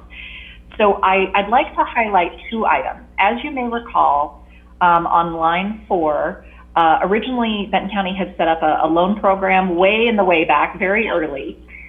We did not allocate all of those funds. There was $45,000 that did not get allocated through that fund. Additionally, in the Business Oregon Round 3, I had understood that we had allocated a potential match of $85,000 because, again, we didn't get Business Oregon Round money, money, so we had allocated $85,000 in match. Now, in the end, only $5,000 was spent in Round 3, and that, as I understand, was covered completely from the Business Oregon money. So the two cells, cell F4, the $45,000 from our loan program originally, and cell B6, the $85,000 remaining from Business Oregon that Benton County had agreed to as match. I had understood that we would roll forward and make those available as part of the current round, which is on line 7. We're calling that the December 2020 grants. And that would be a portion of the county's allocation, a portion of that $230,000, in addition to what I understood from Mary was an additional $100,000 that the board had agreed to at a meeting that I was not present at. So what we're needing to clarify here, the city's allocation stays at $130,000 for this current round. You can see that in cell C7, but I'm needing some clarification to see if I understood correctly the dollar amount, the $230,000 that I have listed in cell B7, if I got that right or if I didn't. And if I didn't, we need to know right away because this round is open and we'll need to dial it back if for some reason there was a misunderstanding. Okay, let me just understand. So the $45,000 includes the match that we got from Business Oregon. So it was our $100,000 plus their $50,000? No, the $45,000 in cell F4. Yeah. No, that was all county money, and that was what did you guys used unrestricted, you used your economic development funds, I believe, for that. So that was that very early program, pre-Business Oregon anything, that was set up solely in the county. And right. 150 had been allocated, but we only spent 105. Right, and then what we did with that is, at that point it was grants, and we said if we could be reimbursed So it's part of our reimbursed CARES. We changed its character and took it out of the reimbursement for the CARES Act, and that way it became a grant instead of a loan. Right, okay. So we've already, the money's out the door. That's really I wanted. It's not an additional 45 that is being added. Is that correct? Although we originally authorized 150,000, but we have only expended 105,000. Yes, the flavor of the money changed from economic development money, lottery dollars, to CARES Act dollars, but the intent, that's what Kate is tracking, is that we had originally authorized up to 150. So, but what you're saying, Mary, is that we've spent, there's no loose CARES Act change around anymore to cover that 45. No, what I'm really double checking for is the money's left Benton County. We sent the money out to Dev Northwest Lending Works already. Yes, that is my understanding. There's no additional cash from the county for this 45. Correct. And that is my understanding, is that all, and I can triple check with Community Lending Works, but my understanding is that we post all 150 out to them. They only allocated 105. So in their funds, they have $45,000 of Benton County money that I would like to move to this current round of grants. All right, I heard, I was reading that as you wanted another 45 from the county, and I thought, well, wait a minute, I think we let the money out. Yeah, Kate, that's where I think the misunderstanding is that piece right there. Mm-hmm. And the round 3, we pledged lottery funds to that, our economic development funds. And then when we paid it back, so the question I have with commissioners, are you still wanting to take that $80,000 from the lottery, our lottery economic development cost center? I guess for me, the question is whether we want to save some of that very flexible money for whatever's coming around the corner, not knowing what's going to come around the corner and smack us in the face in the spring. That's my only caution.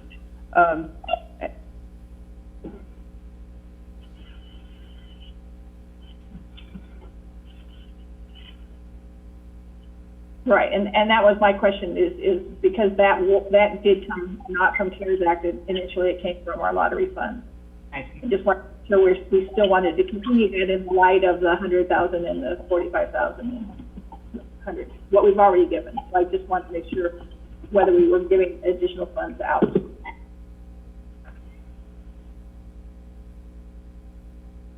Kate, would that make a material difference? Well, 80,000 is a chunk of money, but so we would have to scale back in terms of your promotion. What you're saying is available for this round. Yeah, it would. We would scale it back, and so then we'd have 280 in this current round. I do get the understanding though, with the flexibility of those funds, and that perhaps the need may arise in the early parts of 21. I completely understand that. Yeah, it's hard to know. There may be more federal dollars. There may be no more federal dollars. So, yeah. If you were ever going to scale back, now is not a bad time to do it, because we're just going to finalize this round that's open right now, and then on the heels of that, next week we'll have finalized the governor's money. So folks who might have been able to receive this money, we're going to have another round on its heels that they can apply for. Makes sense to me.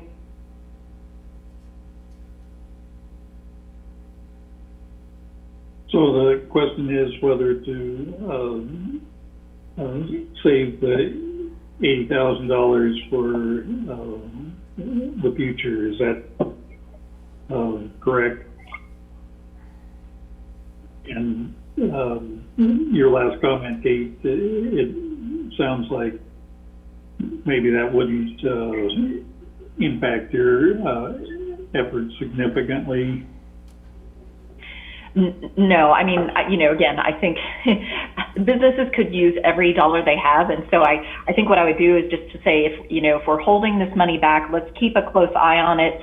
And if we need it and can make it available in the springtime for a use where it's really needed, that would be wonderful. Or it might be even earlier than springtime. Right, sure, early 21, or yes, thank you. Okay. Do we have consensus on holding back the 80,000 for a rainy day, a rainier day? Okay. So does that take care of your question, Kate?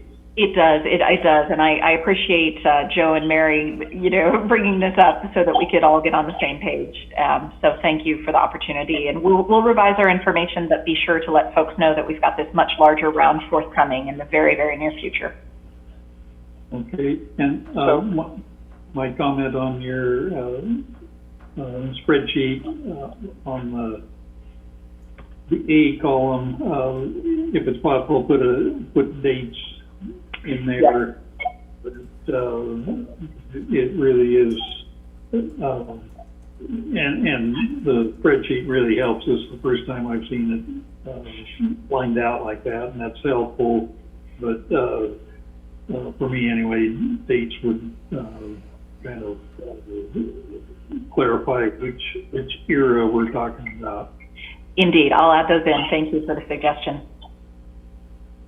Commissioner Malone, for purposes of the record, since you asked if there was a consensus and I saw 2 thumbs that came up and there was no verbal confirmation, I'm just highlighting that it appears all 3 commissioners, based on either verbal or visual cues, have identified that they support retaining the 80,000 at this point that's been discussed, and that there is also support for the 45,000 that was still available, that was already been provided for that money to continue to be used under the program that Kate is moving forward with. I think you've captured our thoughts, Joe. Thanks.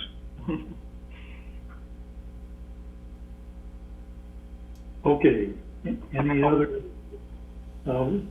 financial discussion? If not, this time for sure, we'll combining the Fairgrounds, Natural Areas and Parks Department, Lynn McKee and Lori Starhaw. Commissioner Malone, again, I'll just interject real quickly. There's actually 2 things that we're trying to accomplish today on this agenda item. The first topic is the adoption of the resolution combining our Natural Areas and Parks Department with our Fairgrounds Department, merging those together under the leadership of Lynn McKee, effective as of February 1st of 2021.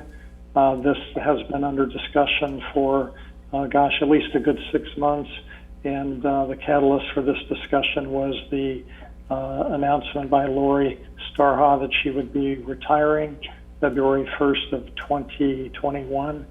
And operationally, I decided to take a look at these 2 departments to see if there was benefit to potentially merging them due to some of the similarities they have. At that point, I asked Lynn and Lori to go off on a journey and evaluate what a potential merger would look like. They did so. They identified 3 or 4 alternatives. We narrowed that down to a preferred alternative, which we brought to the board previously, and now we're coming before you for the formal approval of the merger of these departments, effective as of February 1st of 2021. So that is one topic that we are asking the board to take action on, is that resolution. And the second part, which does tie to the resolution, is a follow-up conversation from last week regarding what we would call the new department, and there's been some discussion and various ideas. So Lynn and Lori are here to walk you through the resolution, as well as identifying, hopefully today, the name of the new department. So with that being said, I will turn it over to Lynn and Lori. Thank you, Joe. Good morning, Commissioners. So this topic has come to you previously in October during your work session, and you had directed us, Lori and I, to move forward with working on combining. We've created a timeline working starting at February 1st when this is to happen, and we have reverse engineered all the different topics that we've had to discuss with finance and IT and facilities for moving staff to different areas. So we've been moving forward fairly robustly on that side. So we will tackle the first item first, is the resolution. Or should we talk about the name first, since that goes in the resolution? Probably. Let's talk about the name. Let's talk about the name, because when we do the resolution goes into the name. The name goes into the resolution. So you had received a list of proposed names previously. I think everyone's had a chance to review that. I did go to my Fair Board again and pushed a little bit more to get their input on it. Heather and Trudy are the only two that responded. They both chose the core name. Trudy did point out that recreation at the fairgrounds is not always outdoor, so she did perhaps make a recommendation of removing the outdoor. That was the conservation, outdoor recreation and events, which the acronym is CORE, that we could take outdoor out but still have CORE, because the conservation would account for the CO, and so the conservation recreation event has now also been put on the table by Trudy Oberlin, our Fair Board chair. So, and I think Lori has talked to her board as well, her Parks Board. So I did not speak with them at the last Park Board meeting. I did send out an email to our Park Board members, kind of outlining some names that had been suggested, asked if they had any insight into those recommendations, or if they had a different name that they would like to share. The one member, the chair, really struggled with names, didn't really have a suggestion on what to call it other than Parks and Fairgrounds. Felt that some of the names were too long, really didn't capture, the essence of the natural areas component.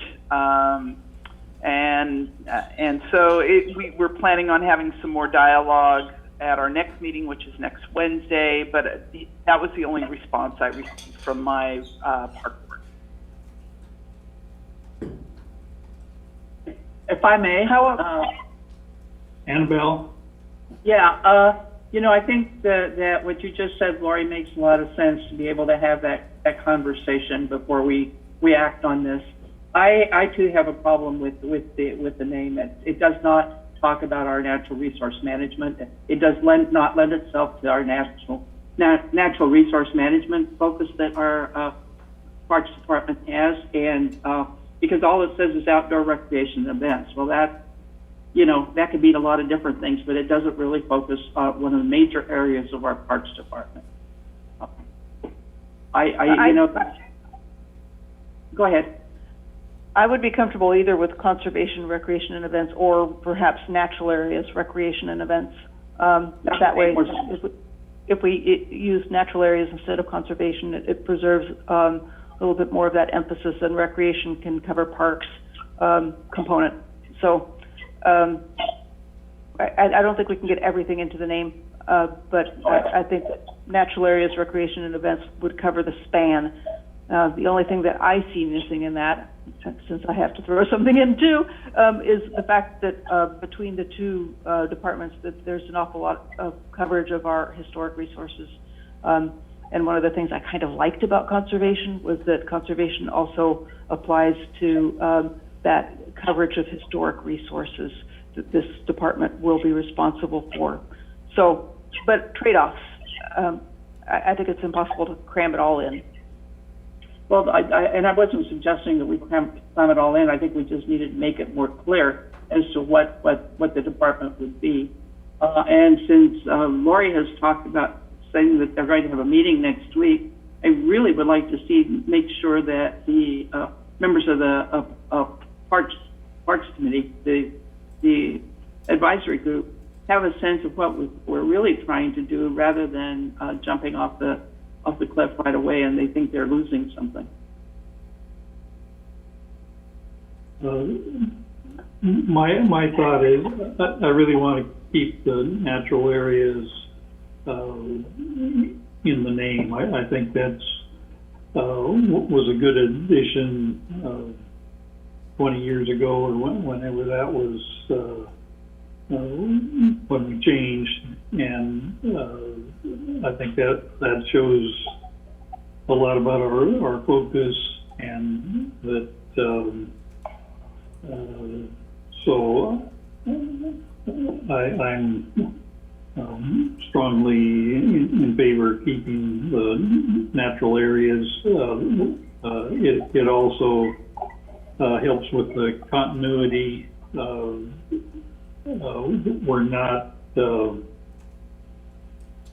We're combining departments. I don't think we're changing our focus, and so why are we hell bent on changing the name of the new department?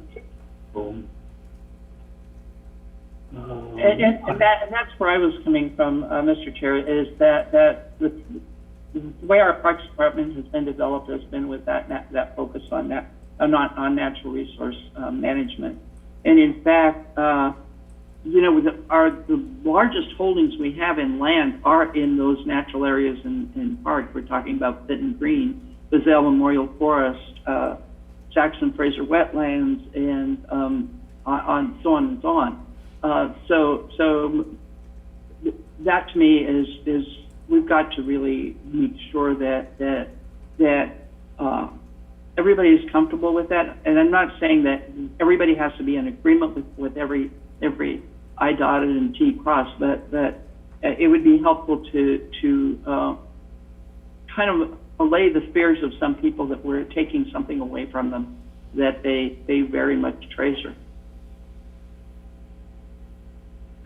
So what I'd like to propose is the recommendation from Commissioner Jaramillo, the name of natural areas, recreation, and events, that be added to the list that I can take forward next week.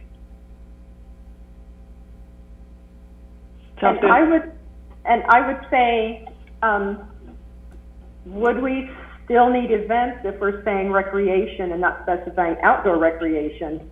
Can events just be folded under there to be natural areas and recreation? Would be a question. I guess that's an answer. That's a question for you, Lynn. What does events, are those automatically covered? I can't say. Events might be good because the event center, function, and that is a huge piece of what you have been promoting, is the use of the fairgrounds as an event center. So,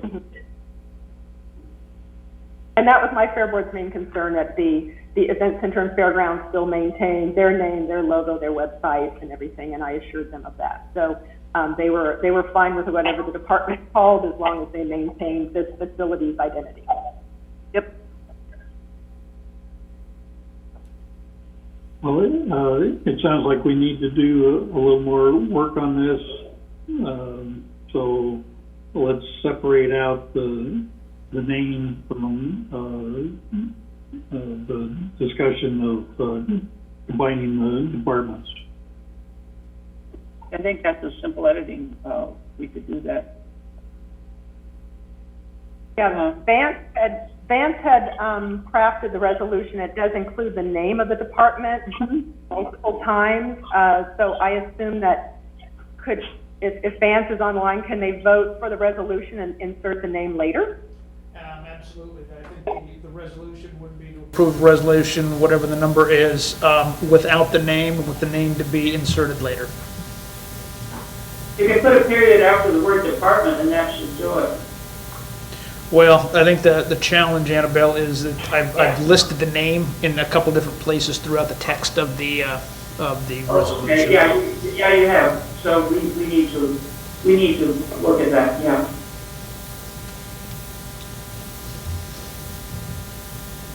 All right. That sounds like a good suggestion, Vance.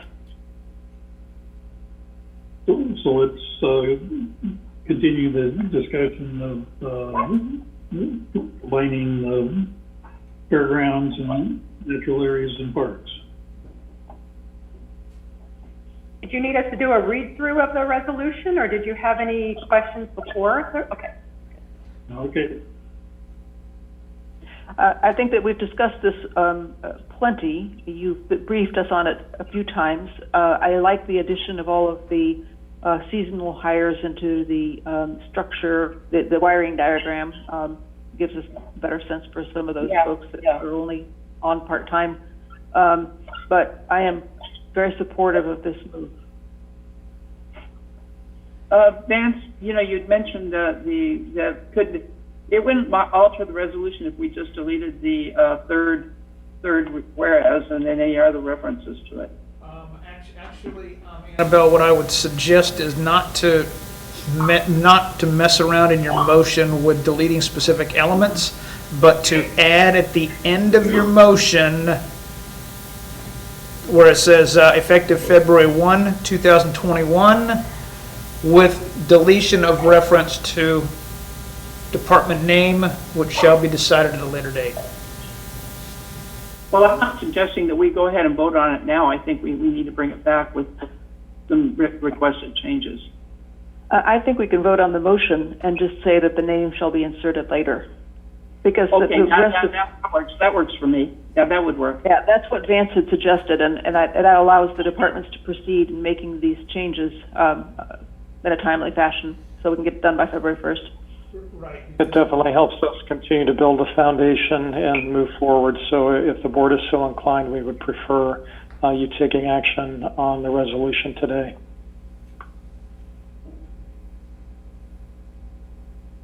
I think we can do that. So are we ready for a motion? Not as it's written, I'm not ready for it. Well, how about this, Annabelle? I move to approve Resolution R 2020-0 to merge the Benton County Natural Areas and Parks Department with the Fairgrounds Department, effective February 1st, 2021. With the deletion of reference of the name core and the name to be inserted at a later date. That works for me. Just sure that. So if you'll second that, Annabelle. I will second that. Yes. So what the resolution that will circulate for signature will show is it will show several blank spots, because we will go in and remove the reference to outdoor recreation and event. And so you'll see several blanks. That clearly shows anybody who wants to look back at this resolution in 10 years that the name was not decided at this time. Correct. That's all I was trying to get at, Vance. I know. Just want to make sure that you're satisfied with the direction that you're headed. Okay, any more discussion? It's been moved and seconded. All in favor of the motion, say aye. Aye. Aye. Aye. Motion carries. Lori, can you share again when your next board meeting is? The next meeting will be Wednesday, December 9th, next week at 6 p.m. Gotcha. When will we be able to bring this topic back to the board then? I'd just like to put a placeholder on a date. I don't know what the board's calendar looks like for the rest of the month, but if there's a slot to bring it forward before the end of the month and the holidays, I'd certainly try and do that. If not, I can look to put that in first part of January. I think a good target would be 2 weeks from today if possible, during the board's second meeting of the month. The 15th. So December 15th, okay? Mm-hmm. Lynn, does that meet with your needs as well? I'm on vacation that week, so I would have to leave it to Lori to represent us.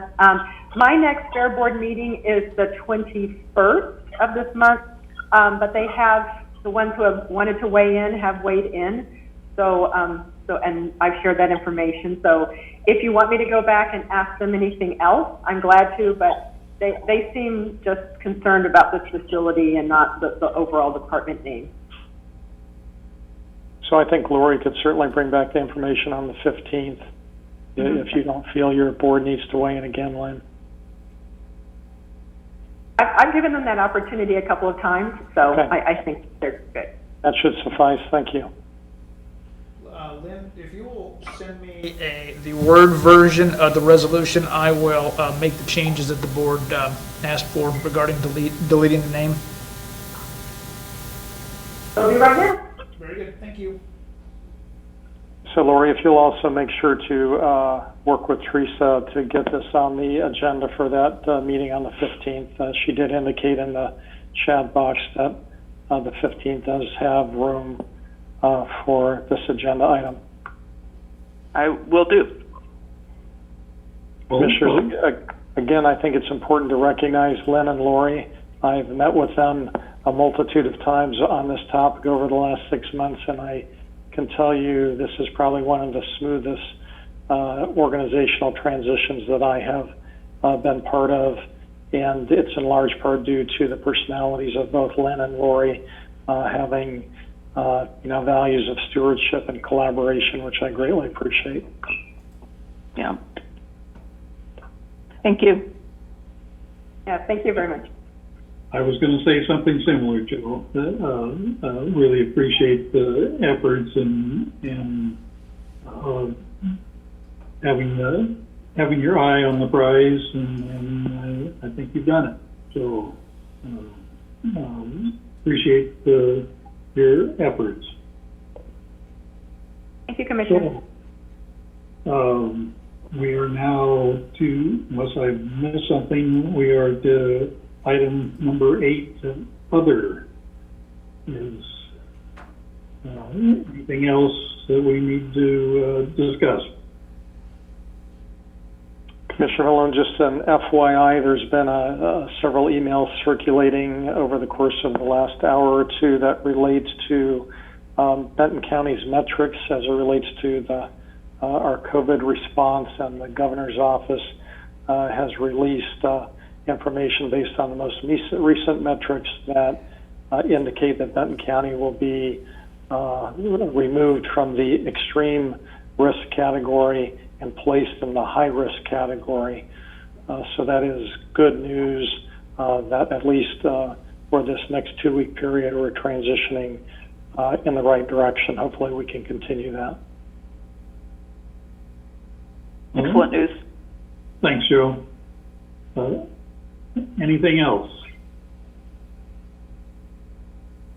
Well, thank you for your efforts this morning, and we had a full calendar, and we got through it, and it's not even lunchtime yet, so we did good. I think meeting is adjourned. Thank you. Thank you. Thank you. This